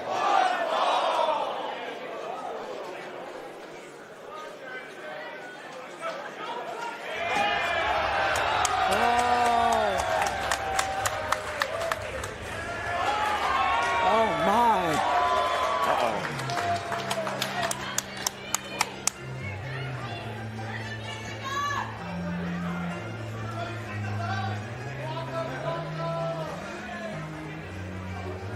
In Las Vegas, Nevada in 2017, this man traveled all around the globe to challenge for the Ring of Honor World Championship.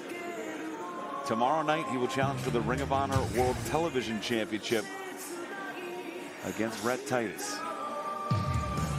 Tonight, he comes to WrestleCon in search of not only victory, but potentially earning $5,000.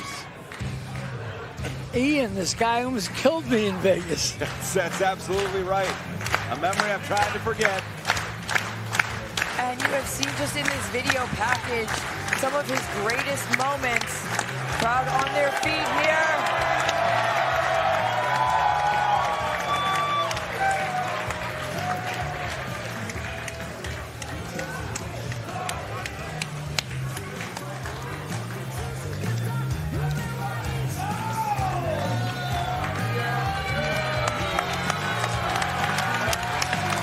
We see a legend, one of the founders of Pancrase. Oh, I got you, Kerry. It's fine. I think you might be I'll after fight him me for still. You. I'll fight him.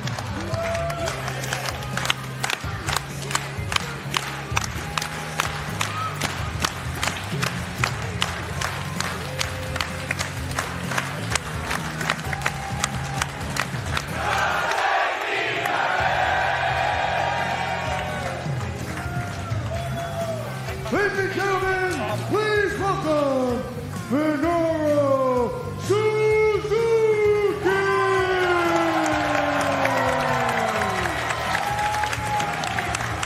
Minoru Suzuki, one of the most dangerous men in the world. Tomorrow night challenging just announced Ring of Honor World Television Championship and Supercard of Honor right here on Fight TV. This man helped find Pancrase. He was the second ever King of Pancrase, All Japan Triple Crown winner, GHC Heavyweight Champion, and Noah Intercontinental Champion in New Japan. His opponent. Had some big wins in the last few years against guys like Matt Riddle, Homicide, Nick Gage, and Chris Dickinson. But his opponent tonight, we talked earlier about maybe Tim Thatcher has a little bit of a chip on his shoulder. Yeah. I think Biff Busick was born with that chip on his shoulder. It's only gotten bigger. And now he's been unleashed back on the independents. This is another one of those dream matches that we are bringing you here at the WrestleCon March Hitchcock Memorial Super Show. Hashtag WrestleCon. Tweet along. He's from Boston, Massachusetts.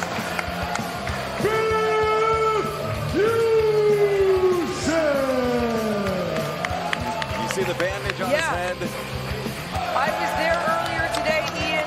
Biff Busick took on Jon Moxley at Bloodsport. He had his head split open, and I thought for a second, because my mind slipped. I thought maybe Biff is going to have to pull out of this match today. And then I remembered that it's Biff freaking Busick. If anything, that has just, seeing the blood in his own face, I think that made him even more determined to come here and beat Minoru Suzuki. Well, Kerry, look at the madness in the eyes of Minoru Suzuki. I'm sorry, Ian, but I sort of want to avoid that. We've got some traumatic memories here. Veda, you saw Biff Busick earlier. Yes. Please tell me about a little. I wasn't there. Please explain what happened. So it was him and Jon Moxley in a Bloodsport match, fighting, and they were just going at it exactly like this, just going at it, just a full-on scrap. And something happened where Biff's, you can see above his eyebrow, got split open. There was blood everywhere. And most people would think, okay, I'm going to just at least take the rest of the day off. This was just hours ago. But he was cleared. Well, I shouldn't say that. I don't know if he actually saw a medical professional. He was advised to, but we're not sure if he did. And now he is taking control of Minoru Suzuki. Yeah, went for that double wrist lock. Instead, locks in a head scissor here. Well, I know that the Texas Athletic Commission is very strict, so I'm sure he was cleared for this match. And we see It's got a lot of Band-Aids on it. Looks like everything's holding together. Are we expecting to see another bloodbath here? I don't want to. Yeah, I don't want that. I'd prefer not to. First of all, we already used up all the cleaning supplies in the Do the Dishes match. Oh, my. And now it's Minoru Suzuki in control with a version of a cravat, but and now his transition. Yeah, trapping that ankle over the knee. Well, I just want to warn you guys, just because we're behind the announcer's desk, that doesn't mean Minoru Suzuki might. Are you saying you might like draw him over here? You're not the worm me. on the hook, Kerry. We're all in danger. Equally bait here. But now it's Biff Busick who's in danger because he just got hit the back of his hamstring kicked by Minoru Suzuki, who, I don't know if I'd call that a smile. I don't know what to call that expression that Suzuki often has in his face as he's unleashing punishment. It's madness. There's some, you need. It's not good for anyone. No, it's the intersection of insanity and finding pleasure in pain. But I think that these are the kind of matches that Suzuki loves to find himself in, because Biff Busick is, again, someone who will not back down from any challenge. This is what he wants. He wants a fight. And now it's Suzuki in control. We're seeing a side headlock take over into the Kimura there, and he almost has it locked in. He can't quite get the position he wants. Just a couple centimeters away, and there you go. There it is. Double wrist lock here. Doesn't have the hand locked in, almost toying with him. A little bit of joint manipulation here. Oh. And there you go, the front Kimura. And he is getting positioning. You see the back mount with the head scissor here. And then just grinding his knees into Busick's upper torso here as well.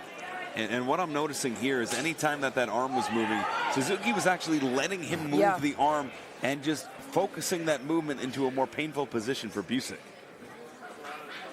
And Biff is trying to unscrew his head from between the knees. Oh, and Suzuki right away. But able to pop out of it is Biff Busick. You know what, guys? At the moment, we're seeing some great professional wrestling. And we got a little bit of blood on Biff's head. Oh, boy. Maybe that cut opened back up. Oh. And Suzuki laughing. He's literally just laughing at him, licking. Oh. He just licked his lips. Veda, I guess you were right. The cut has opened back up. The blood is dripping into the eyes of Biff Busick, and Suzuki taking a little stroll here. Referee asking if he wants to stop the match.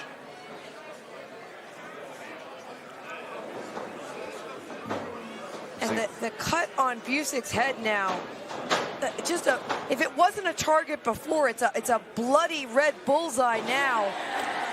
Maintaining that side headlock here, that tight S grip. Again, that's what's so important, the different variations of the grip, the positioning of the hands for guys like Busick, Thatcher, and Suzuki. Grinding down on Suzuki's head, his neck. Finally able to break it, but oh! Shoulder tackle sends him down. And Biff Busick, big time body slam there. Nothing wrong with a good old-fashioned body slam.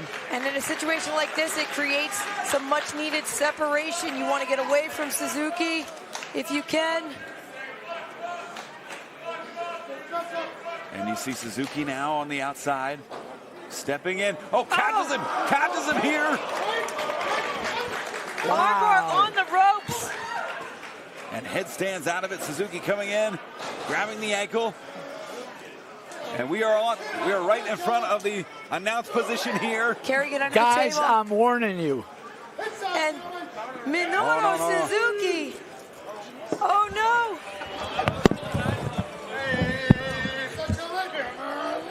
Oh! Minoru Suzuki just ran the bloody head of Biff Busick right into our announce table. Oh, and now. And Suzuki laughing as he shakes the blood off his hand. Not his blood, by the way. That is all Biff Busick, covering the knuckles, painting the knuckles of Minoru Suzuki. And he is like a madman. He's delighting in this. He's laughing at him.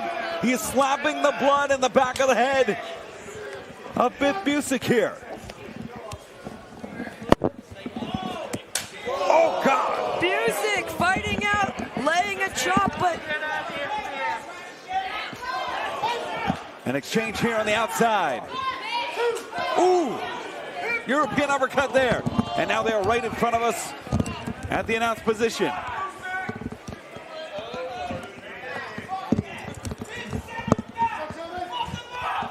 And Suzuki with blood on his knuckles,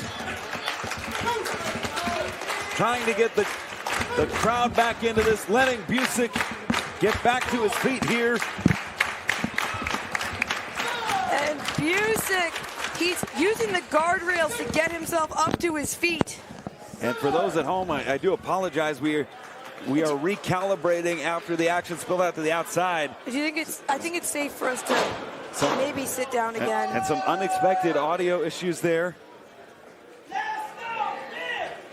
But we thank you for staying with us.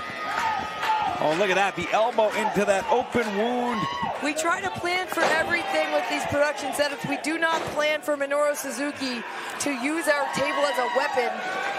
But we're not gonna tell him no. Right, no, I'm not gonna tell him no. And now Suzuki choking Busick on the ropes.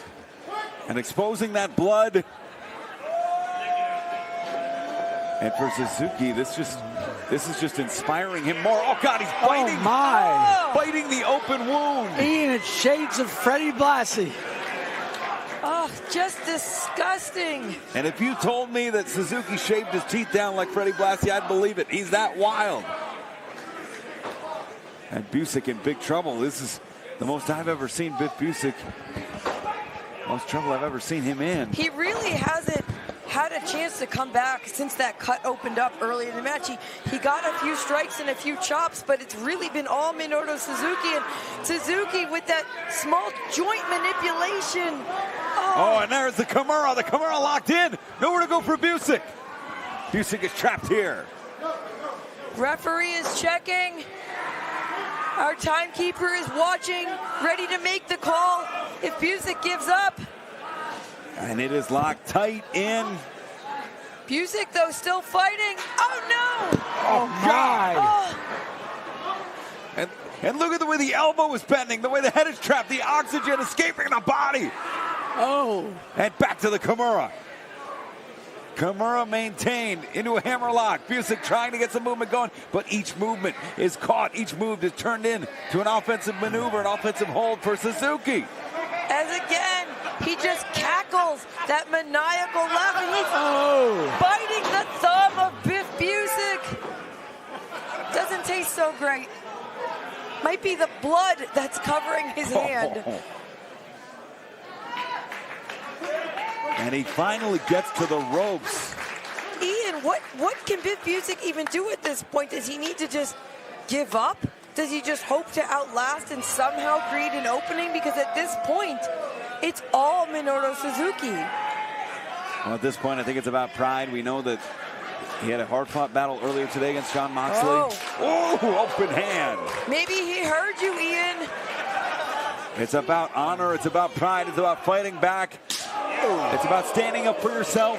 One day showing your kids that you went to battle with one of the baddest dudes in the world, and you didn't back down, and you didn't give up, and you looked death straight in the eye, and you charged in, and you hit him with the European uppercut. Suzuki didn't go down, but he got knocked off his feet a little. Suzuki staggering. Busick with the German finally takes Suzuki down. Half and half into the double leg takedown. 2 into the stack. Holds on. He holds on to the half crab. Half crab locked in on Minoru Suzuki. I think Busick needs to lean back a little bit if he can. Suzuki very smartly has his knee underneath himself. He's keeping that crab from being fully cinched in. A great table position. You're absolutely right.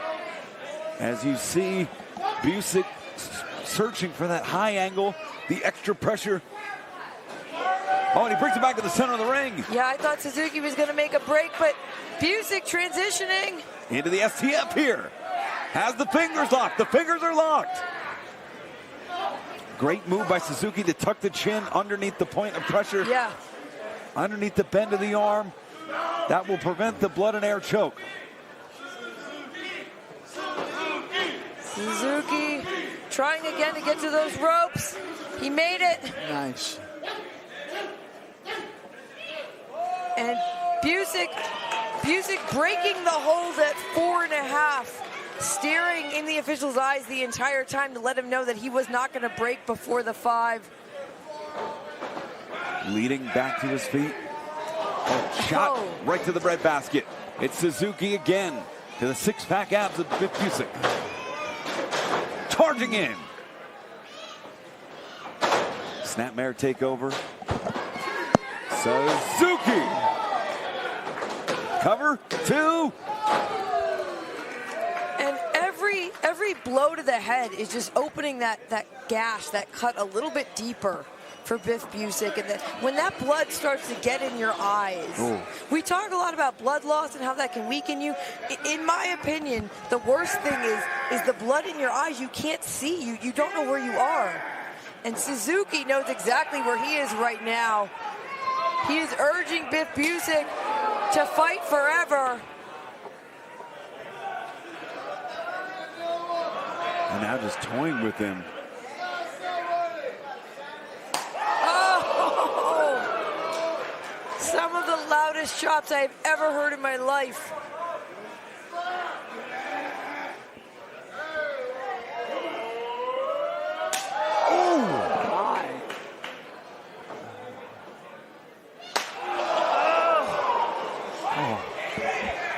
But Biff Busick, to his credit, is not backing down. In fact, he is taking it chop for chop, strike for strike to Minoru Suzuki. And the exchange here. Biff Busick on the comeback trail here. Wow, again, that spiral European uppercut. Busick off the ropes. Suzuki ducks the right. Oh, into the sleeper. Looking for that choke. Looking for the choke here. Busick counter. He counters it half and half. Half and half. Plants Minoru Suzuki. Suzuki right back to his feet, though. What does Busick have to do to put him down?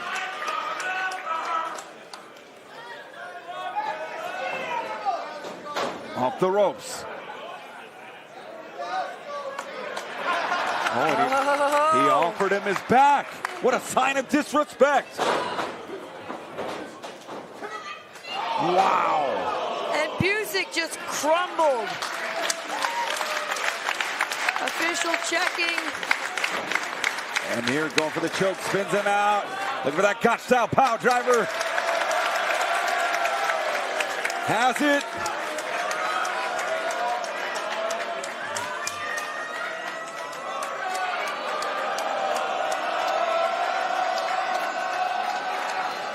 Plants it. Oh. Cover, 2, 3.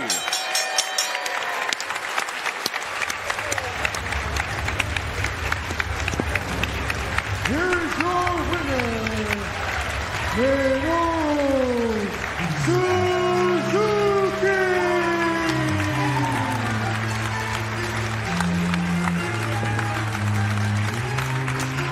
Minoru Suzuki is one of the all-time greats. And today he showed, heading into Supercard of Honor on Fight TV, that he is at the top of his game. He faced one of today's best stars, toughest fighters, toughest grapplers. Come on.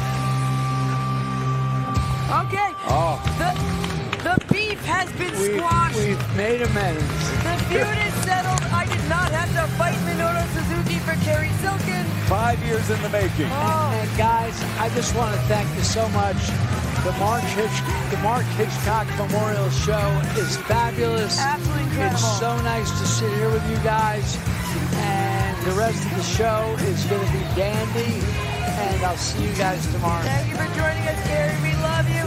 Minoru Suzuki is playing with a child. Sure, that happened. One of the most dangerous men in the world, but still has a soft spot for children. But I advise Brett Titus's children, Stay away. stay away. Tomorrow night, Minoru Suzuki challenges for the World TV title. But Biff Busick showing us tonight why he is still one of the toughest men in the entire world.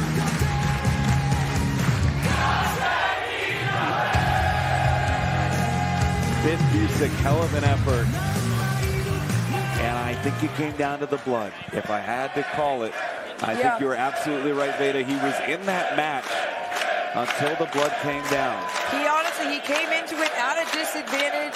He came into it already injured. And I'm just going to say it. I have no influence over this sort of thing. But, Ian, I would love to see this match one more time when both men are fresh. I don't know. We might see a different result.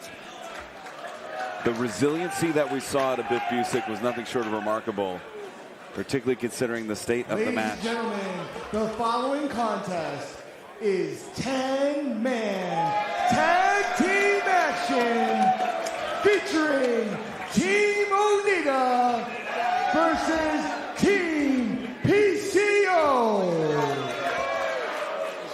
Now we know the types of lunatics, crazies, legends, etc. that have been wandering throughout WrestleCon. We know that there's been great athletes like Timothy Thatcher, like Biff Busick. There's also been stars from the past, the present, and certainly stars of the future. But this really Introducing first, the captain of team number 1. He's not human. You're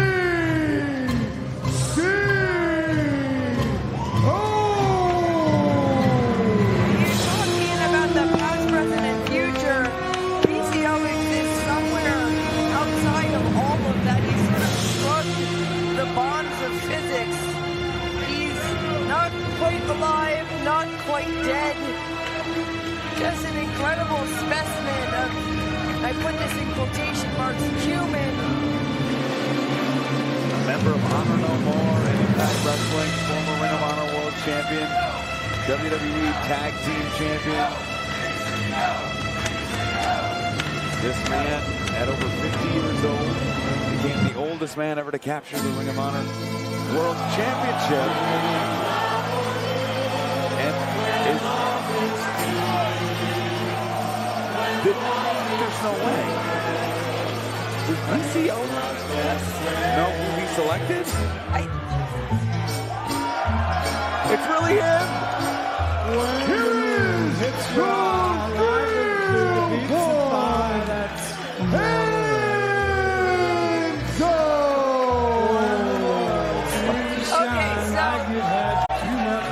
I know that the best match tonight is voted by the fans, and it's going to get $5,000. I would pay $5,000 of my own personal money to see footage of PCO recruiting his team tonight. I want to see the conversations. Even a transcript would suffice. Because what the heck? Well, I can tell you how to use this thing. This is not someone I expected for sure. He's got the mic too. Former Cruiserweight Champion WWE. PCO likes sharp objects. He's got a sharp tongue. Maybe that's a common bond.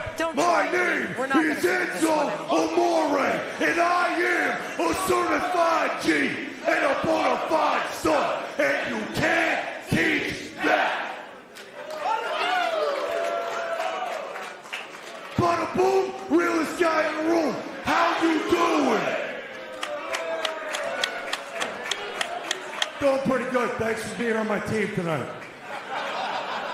And if you ain't on my team tonight, there's only, I'm not talking about you. You got this. Your head, you're there. We're here. We got it. Bottom line, if you ain't on my team tonight, there's only one word to describe you, and I'm gonna spell it out for you. S-A-W-F-T. How you doing?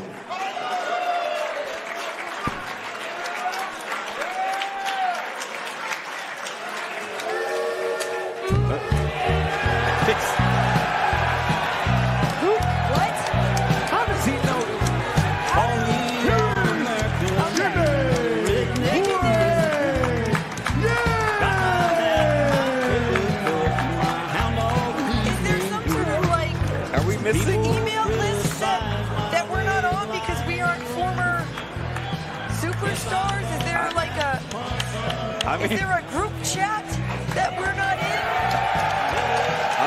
Former Young Dragon, Jimmy Wang. He looks fantastic. Look at him. He looks great. I don't hate it. Looks like he hasn't missed a day in the gym, a day in the ring. Who's next? I cannot speculate. Right. We're not going to guess it if we give us a million guesses.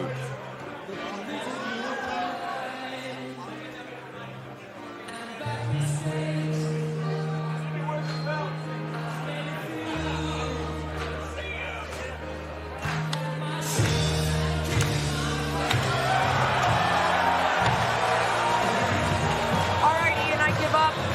I have no idea who else could possibly be on these teams.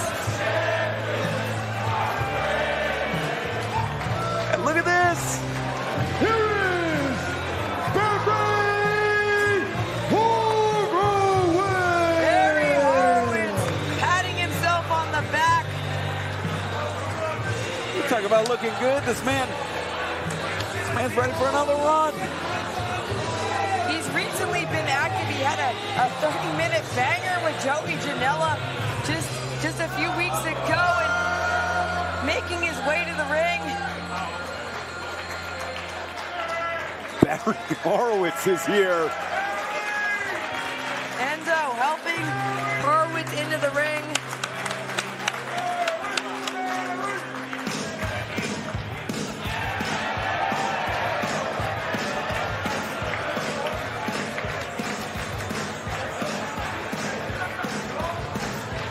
Does that say? Dirty Dango. Dirty? No. No! What? How does PCO know him?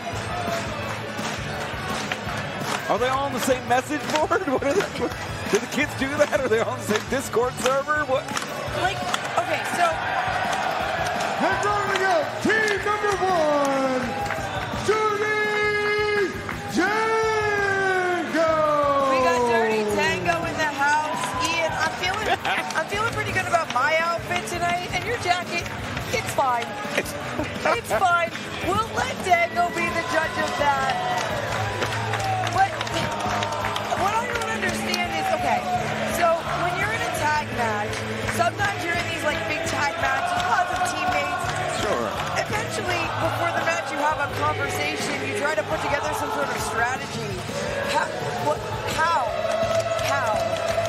would these 5 ever come up with a cohesive game plan? Well, in the 6-man tag, that was clearly made by the matchmakers. We had 6 extraordinary talents that we wanted to see. Let's put them in a match. This team was selected by PCO. He seems to think that these are the men who will send him to victory. Find out the members of Team Oneida. And now we get to learn the members of Team Oneida.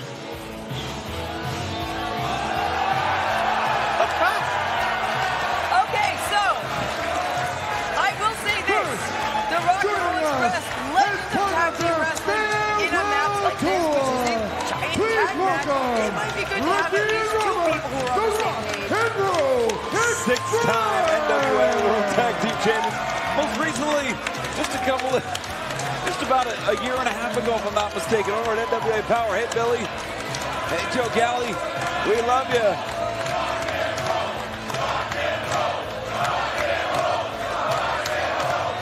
And the crowd, you're going wild. Everyone loves to see Ricky and Robert come on out. The absolute masters of tag team wrestling. And if you've been following them, Veda, you know that they've recently been in Ring of Honor, recently have been in AEW, recently have been in GCW.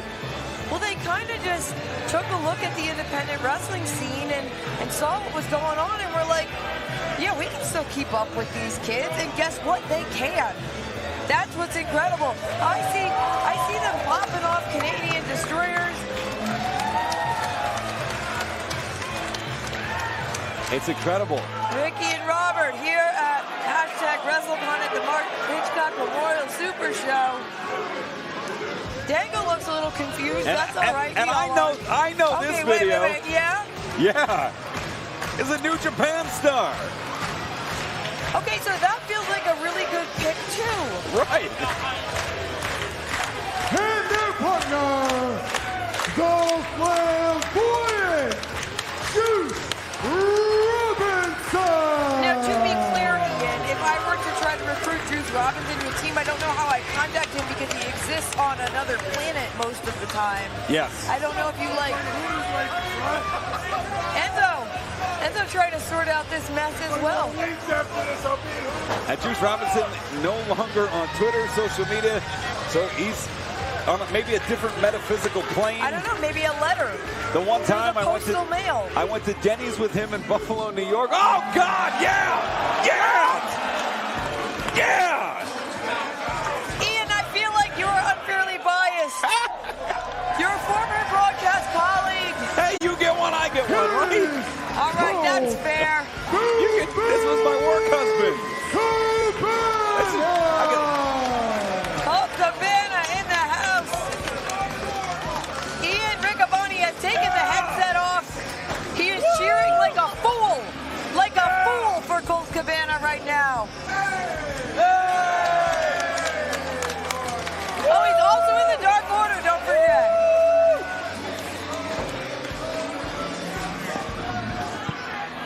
Okay, so that's 4, which means here comes the leader of Team Oneida.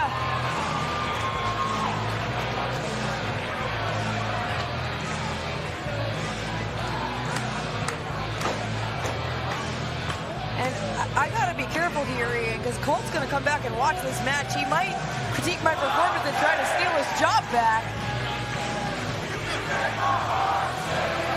Well, one job I don't want is that of oh God, look at Oh no!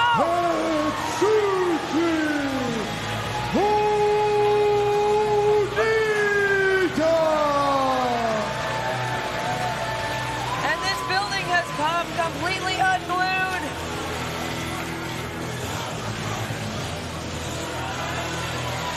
As Onita makes his way down to the ring. and that is, I believe that is Leatherface with Onita. Chainsaw and all. Oh God. Watch out. Yeah, watch out. Do you smell that gas? Yeah, so do you know what that chainsaw sound and the gas smell brings to mind to me? And this tells you how much outdoor labor I do not do. It makes me think of like a haunted attraction, like a haunted hayride. When a Leatherface type might come after you. But well, Onita. Juice is leading the claps. Colt Cabana looks like he can't quite believe he's here. I'm with you, Colt. Yeah. I understand. This has been a fever dream here tonight at WrestleCon. Use that hashtag. Tell us what you think of the team members. Hey, Juice, you know him. And if you don't know Onita, he is a death match legend. Exploding ring match, but his bona fides, let's talk about this. He was a protege of Giant Baba. And he was the first graduate of the All Japan Dojo. He didn't even graduate high school, but he went back, completed it, and he actually became a member of the Japanese Congress, Veda. So not only is Onita quite capable in the ring, but he's a skilled politician. We're going to start things off with Colt Cabana and Barry Horowitz. All right, this is a match that I would like to see. And this is a match Colt has wanted. Colt is a member of the Jewish faith. He's talked about his heroes over the years, including Barry Horowitz.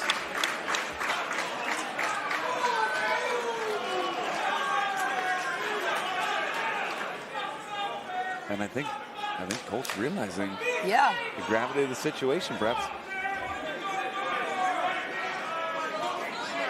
Perhaps the two greatest Jewish wrestlers of their time.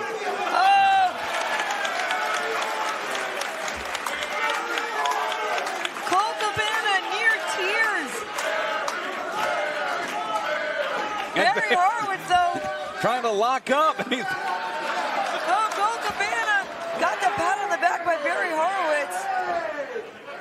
And a side headlock here. It's Horowitz into the hammerlock side headlock. Yeah, Horowitz going to work. Oh. Says a lot about the humility of Barry Horowitz. Not impressed. There he goes. I never thought I'd be able to see that in a match I was covering.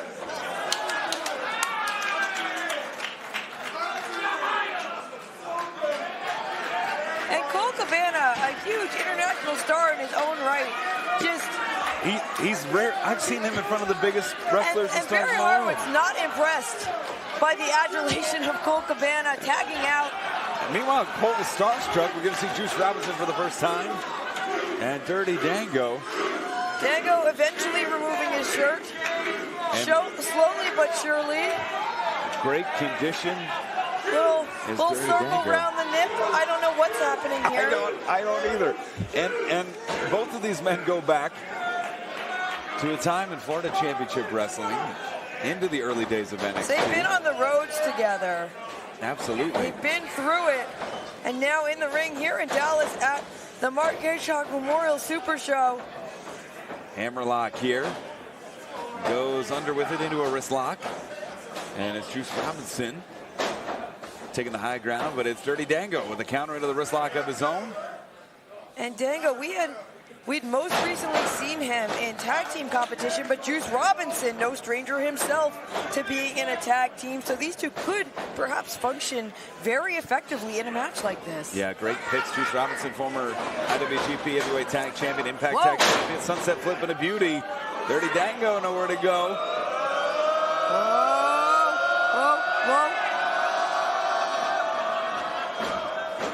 And look, he's teetering. And he's second now. Oh! Able to get out of it.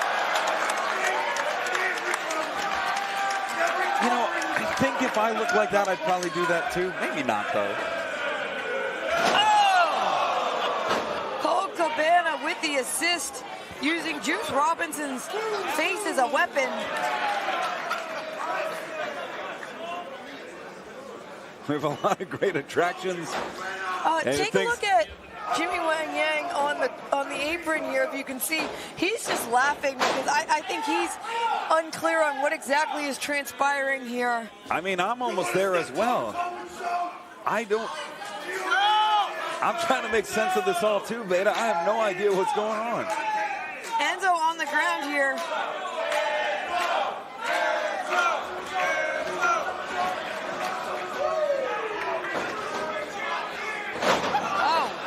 Well, that's one way to do it. Oh, nice shoulder tackle there.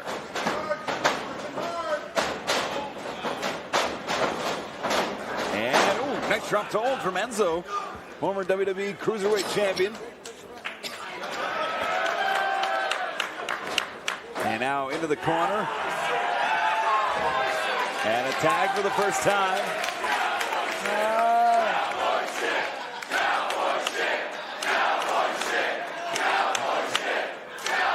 And this is the originator of Cowboy stuff, I'll say. Jimmy Wang Yang popping off some standing moonsaults like it's freaking nothing.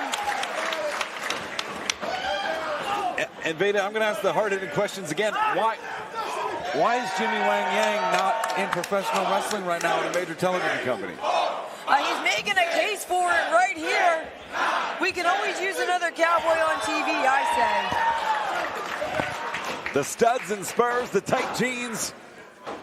Great condition, Jimmy Wang Yang tag being made. Oh, and now the leader of Team PCO himself, tagged in for the first time. Did you ever think you would say Jimmy Wang Yang tags in PCO? Well, hold on.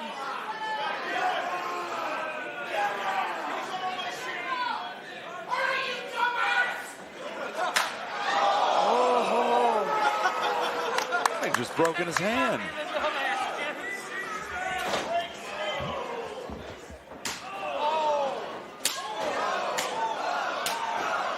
heard it from PCO.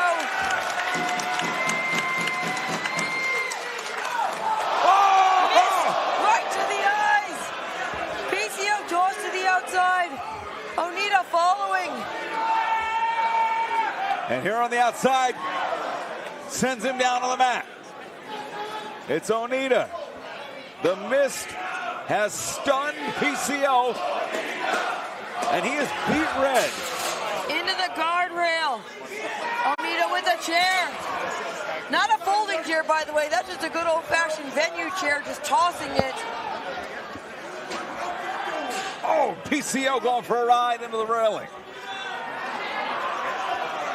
And meanwhile, Colt Cabana trying to start the chainsaw for God knows what reason. Oh, Onita fighting PCO.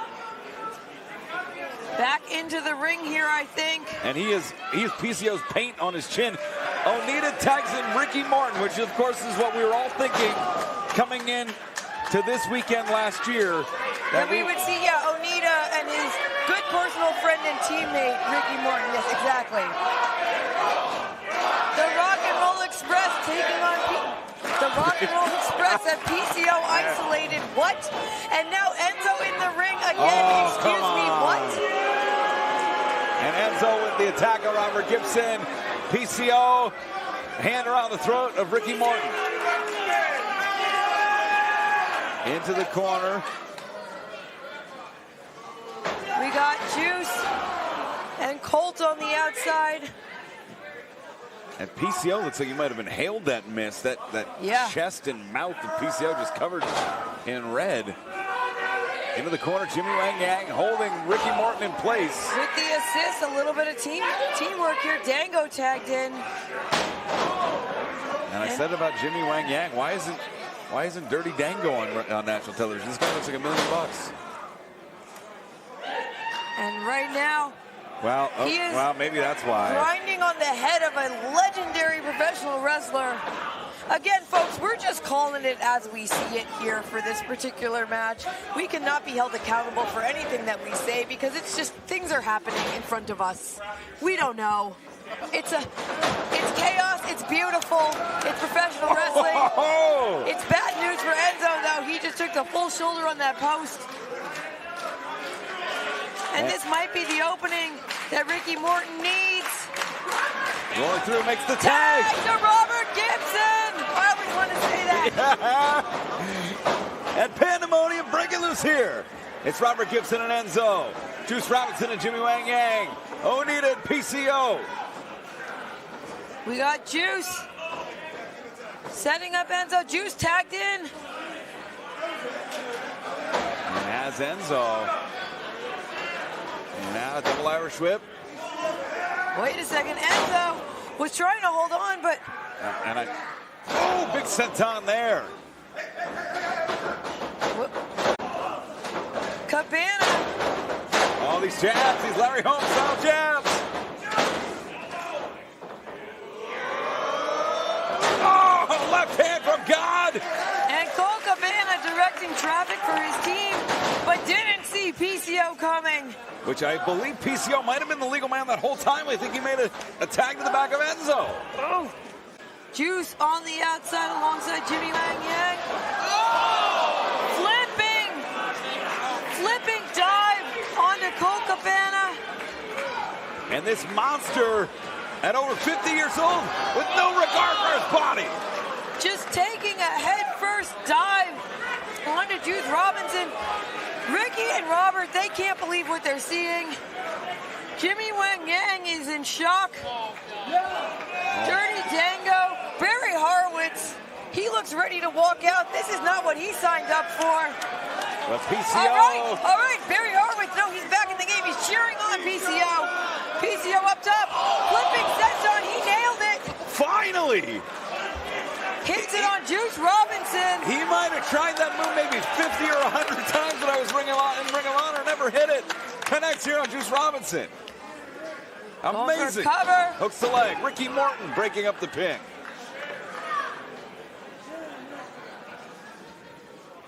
And it's PCO, Juice Robinson battling it out here. And has him. And slides him down, sidewalk slam. PCO asking for a chair, Dango delivering. Happy to oblige. Does not risk disqualification if it's not used in an offensive manner. And Juice Robinson in trouble. Colt is praying for the safety of Juice Robinson here. And maybe for the safety of PCO.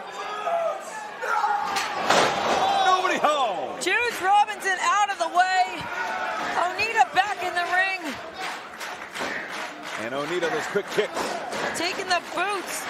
The toes of the boots. And Juice Robinson said no tag. Juice Robinson trying to play by the rules. Onita doesn't care. Irish whip into the corner. PCO charging in. Clothesline collapses Onita. PCO tagging in Dirty Dango. Going to work on Onita. Got the chair. And Dirty Dango now with the chair. Tosses the chair to Onita, but it slips out of his hands. And now, wait, they're just throwing this chair back and forth. It's almost like it's almost like a game of chicken. And Onita called his bluff. And now it's Dango and missed to the face. Again, stunner. Clears it with a stunner. Dango out. Hook the leg, 2, 3. And Dirty Dango with the miss to the face and a stunner. Here are your winners, Team Onita. Team Onita with the win. Juice Robinson celebrating. Cole Cabana and Juice Robinson. Special shout out, the MVPs of this match for sure. They have formed one large giant human from two humans. And they're dancing and loving it. So to recap, in the year 2022, Correct. the team of Colt Cabana, Yes. Juice Robinson, the Rock and Roll Express, Yep. and Onita Sure. have defeated the team of Dirty Dango, Jimmy Wang Yang, Yeah. Barry Horowitz, Enzo, Yeah. and Pierre Carlin. Yep, that's about what we just saw. We just called that match, Ian Riccaboni. This is officially on our resume. Ian, we can add this match to our reel. Yes, as I would want to. And now it's become so much easier to do 6 degrees of separation with us in the wrestling world. Because we, Oh, wait a second. Jimmy Wang Yang missed it. And right in the eyes and the face. he's stuck on the ropes. It's so much missed. Why is it so much missed?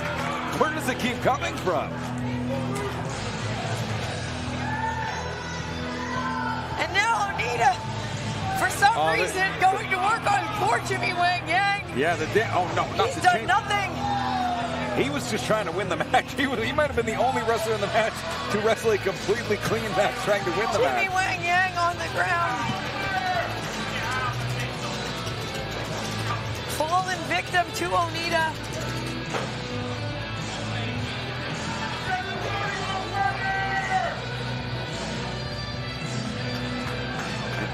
Now what are they doing on the outside here? Okay. Okay, for some reason, Onita just tossed Jimmy into the crowd. Onita, you won the match. Wait, The victory is yours. Yeah, we're trying to teach our son Zach, who's 5 years old, about sportsmanship. And Dango is back in the ring. Okay, chairs are being thrown. Dango back in the ring. Wiped most of the mist off. Well, what a spectacle Jimmy seems okay. that we just saw. We got Dango in the ring. And he's as confused as anybody. What? We know this music. Oh! And I know her! Summer Rae! After all this time!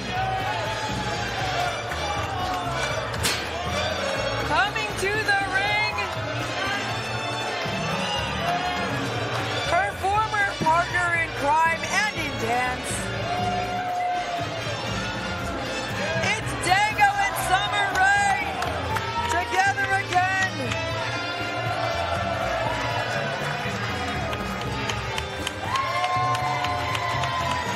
And the mist of Oneida now on the arms of Summer Rae.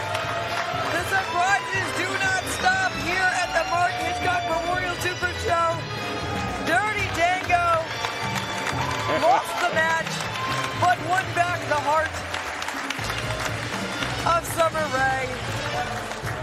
Reunited at last.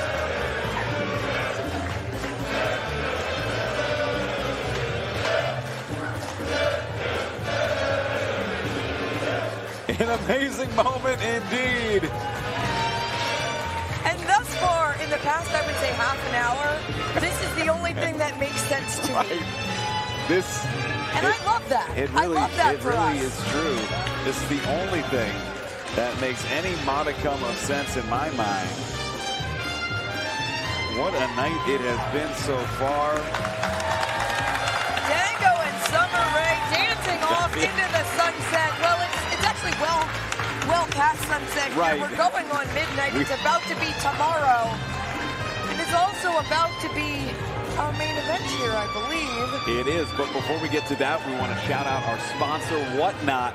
You know, we heard from a lot of folks that you've been using the QR code, and we want to encourage you to do that once again. Whatnot, if you're looking to add something new to your wrestling collection. Do I got it? Yeah. Yeah. Whoop, there we go. The QR code, it's right on the bottom of the screen. Right there. You want to add something new to your collection, scan it with your phone. You're going to save $10 on your first auction. Live auctions, of course, Matt Cardona, Brian Myers over the Major Wrestling Figure Podcast. They are on Whatnot. They do weekly events. And, of course, right now, Whatnot is a great place to hang out with other wrestling fans and like-minded individuals. You can pick up some great collectibles, score a deal, and more. Go to Whatnot. Use this QR code right there. Right there. The weathermen have it tough. We are not weather people. No, weather people have it really tough because that was really hard to do. Game show host. Yes, there you go. There you go. The beautiful Veda Scott here presenting the QR code. But save $10. Save $10 and save a little bit of energy for this one. You're going to need it. Tag team main event coming your way. A match nearly 16 years in the making. Historic implications here. This is a Ring of Honor classic, Ian, and I'm glad I have you here, an ROH historian himself, to call this with me. Let's go back to the ring and check this out. Contest, the ballots for the $5,000 prize will officially be open. Ooh. So remember, your bracelet is your vote, and you, the fans, will decide which match will get the $5,000 prize. There you have it, $5,000. The following contest is tag team action, set for one fall.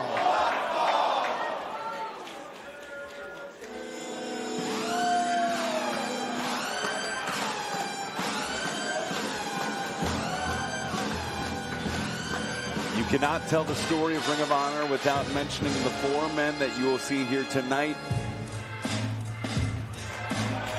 It will be a brawl. It will be a war. There are wounds that have never quite healed between these four men.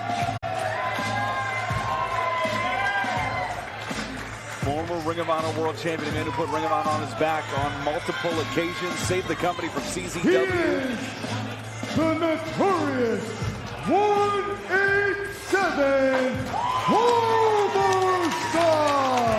And had one of the most memorable Ring of Honor World Championship wins in history. He captured the title at Final Battle 2006. Homicide, the notorious 187. And a reunion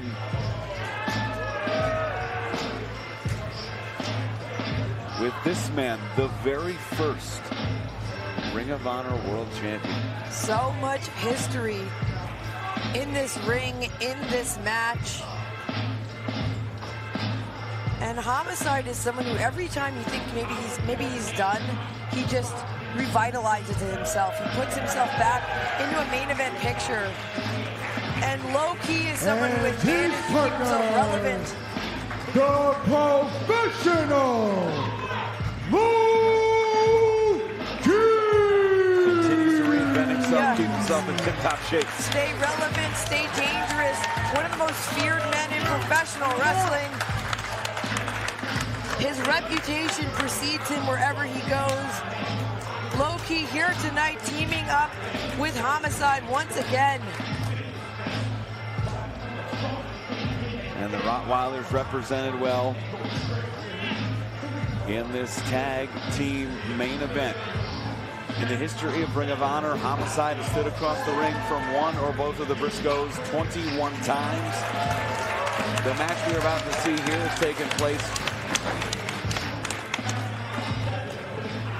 just once in a Ring of Honor ring. It has happened twice, but just once. It's the first time since April 29th, 2006. Now, what? Yeah. 2006. Their opponents.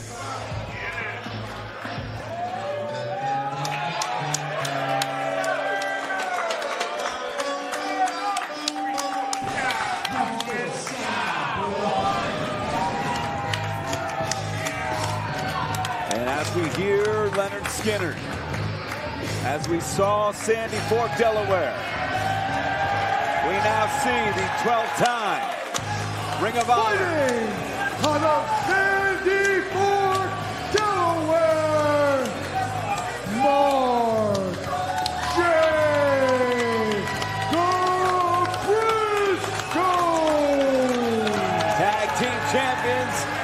see Jay on your screen. He's the older of the two Briscoe brothers, and here comes Mark. They call him the sensei of redneck kung fu. These two men have dominated Ring of Honor. They're also former IWGP World Tag Team Champions.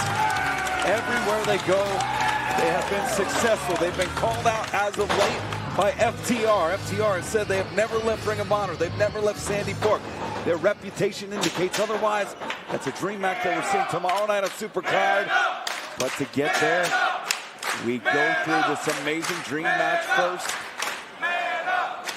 16 years in the making. 4 of the men who are part of the DNA, the fabric of Ring of Honor. And there's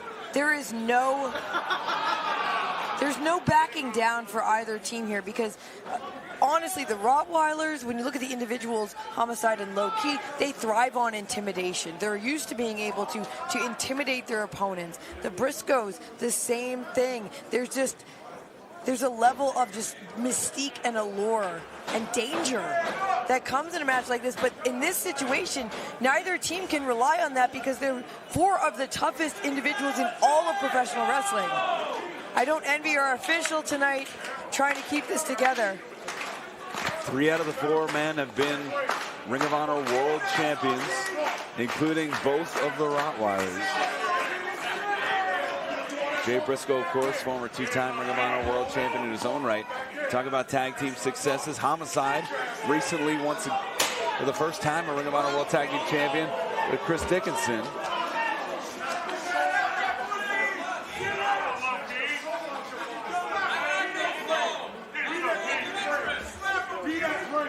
You got these fucking nerds.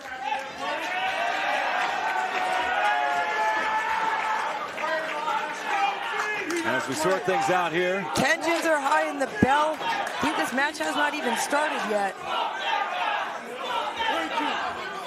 Thank you. I got a whole song ready to fuck you up.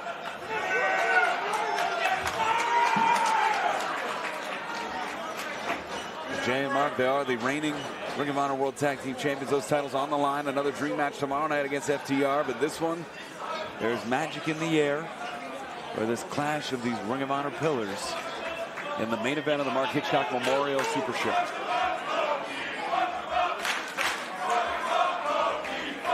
And like I said, Ian, this match hasn't even started, and it's already heated.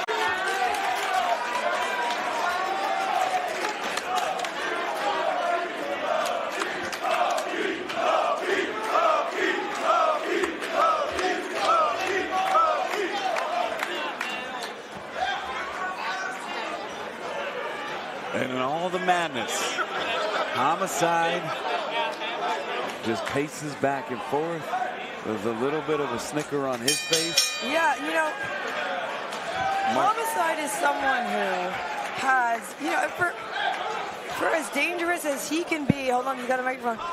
Hey, homeboy, take a seat. Come on, you cocksucker, take a seat.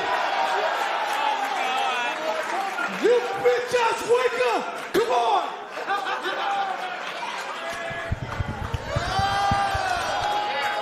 I fucked your girl last night.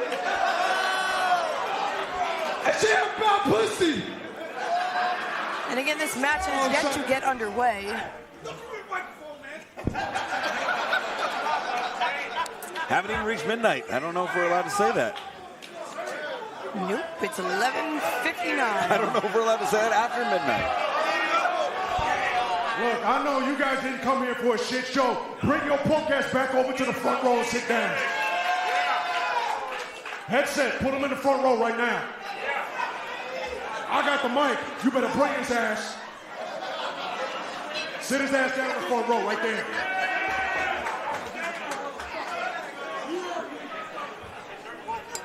Oh, good. You're back.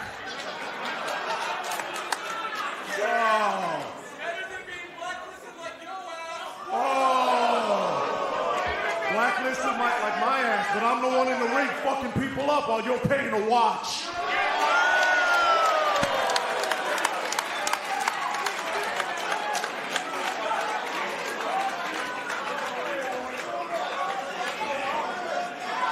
Loki's always been a little bit of a wild card.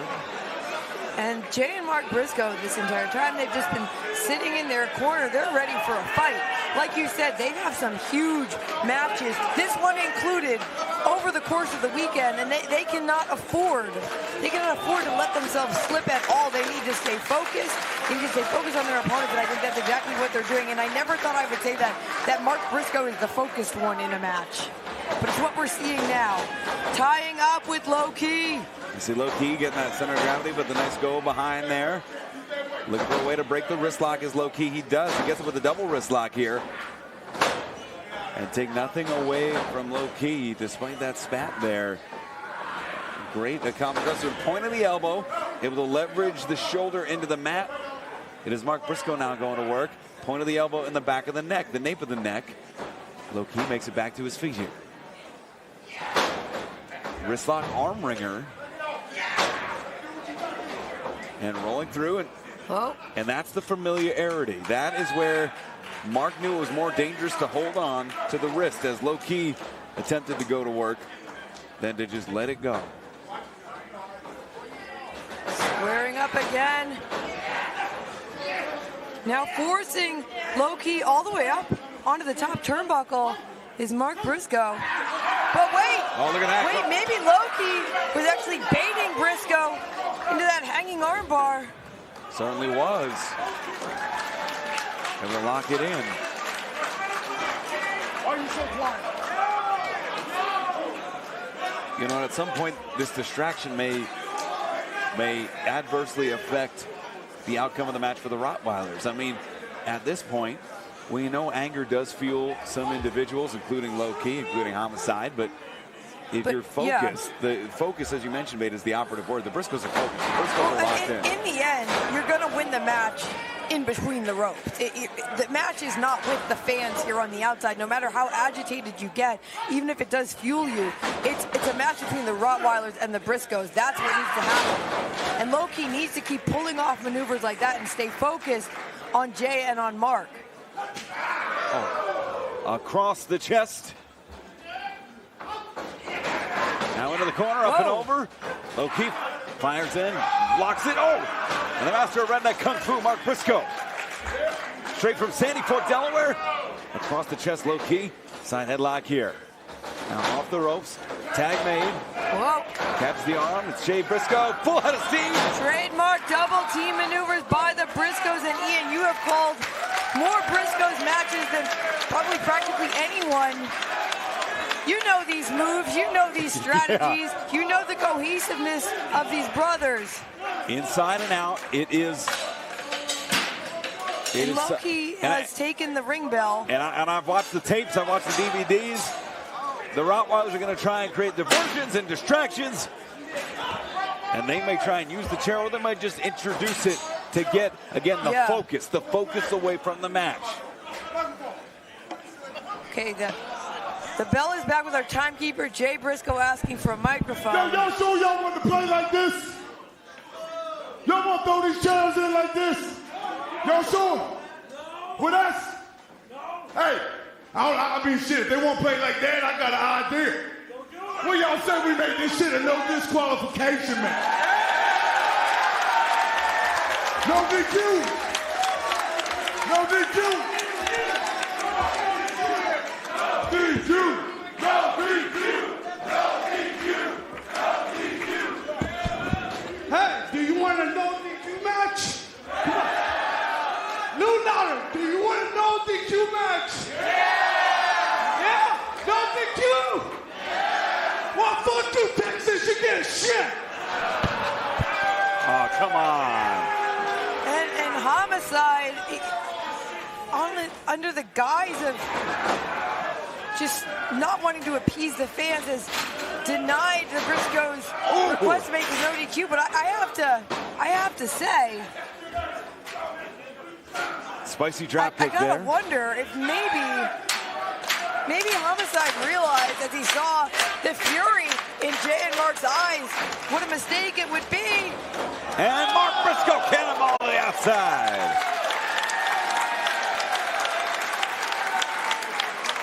And again, I think the winner of this match is going to be who can keep the focus on what's in the ring, keep the focus on the opponents at least. It's going to spill out to the outside. Oh, away from the referee. And Mark Briscoe launching a chair at Homicide. Even if it's not officially no DQ, I don't think either of these teams have a problem introducing weapons. I believe you're right. Mark Briscoe with the bell now. Oh! Just rang the bell on Loki's head. And out directly in front of us here. Oh my God! And we're trying to keep all the equipment safe here. We are in the danger zone. It's not the best, guys. We're trying. We got Jay Briscoe in a chair right in front of us. And Mark Briscoe with a big thunderous chop to low key on the inside. Irish whip into the corner. Jay Briscoe charging in, collapsing low key. Oh, no! And that's an unforced error. Mark Briscoe sending the chair into the head of Jay Briscoe, giving the Rottweilers an opportunity here.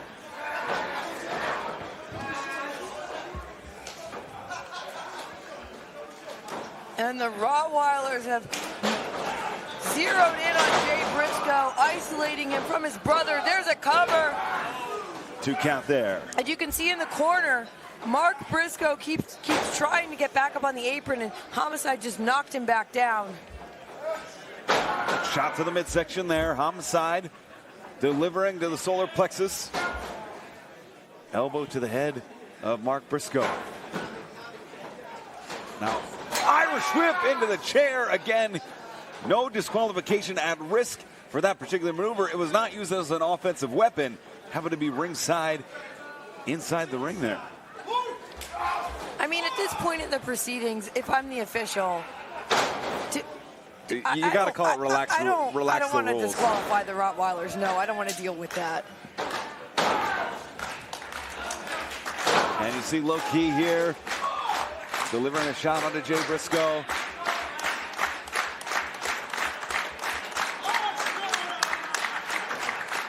Oh. Way to cross the eyes there. And Jay Briscoe blocking shots from Homicide and low key. Blocks another from Homicide, another from low key. Taking on both Rottweilers at once, tossing low key to the outside. No, it's Jay Briscoe and Homicide. Mark Briscoe back in the ring with a chair. Oh, across the skull of Homicide. The referee relaxing the rules here. Referee's discretion.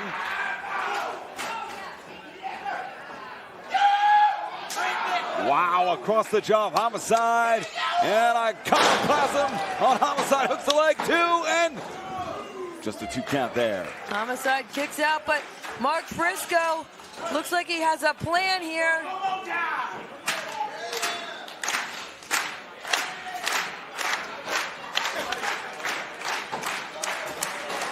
Mark Briscoe. Oh, low key. Able to cut Mark Briscoe off at the pass. That's the right. It's Jay Briscoe with the super kick. Something just went flying. Did Loki just lose a tooth? Maybe. Looks like he might have. Now second rope on the inside, perched up top. It's Homicide. Blocked by Jay Briscoe. Went for that trademark tornado DDT. Look for the Jay Driller here. Could it be? Got the arms butterfly, but Homicide fighting. Spins out. Catches the arm. Homicide with the cutter.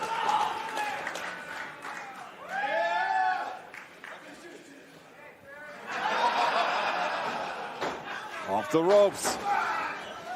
Jay Briscoe, way too much time there. Cover. 1, 2. Low key with a double stomp to break the count. And now Low key has eyes on Jay Briscoe. Springboard, but no, he missed. Jay Briscoe. Oh, and he has Low Ki up. Low Ki is on the shoulders of Jay Briscoe. Mark Briscoe. Dynamite's counter. Rolls him up. 1, 2. Ooh, just a 2 count there. So close. And the rolling heels catch Jay Briscoe. Homicide back inside. And now Low Ki got Jay up on his shoulders, but Mark Briscoe has reappeared. Homicide on the outside. And Jay Briscoe fighting off. Oh, Low Ki. Could it be? Jerry Schiller. Mark Briscoe up top. Are we going to see it? Froggy Bow connects. Cover, 2, 3.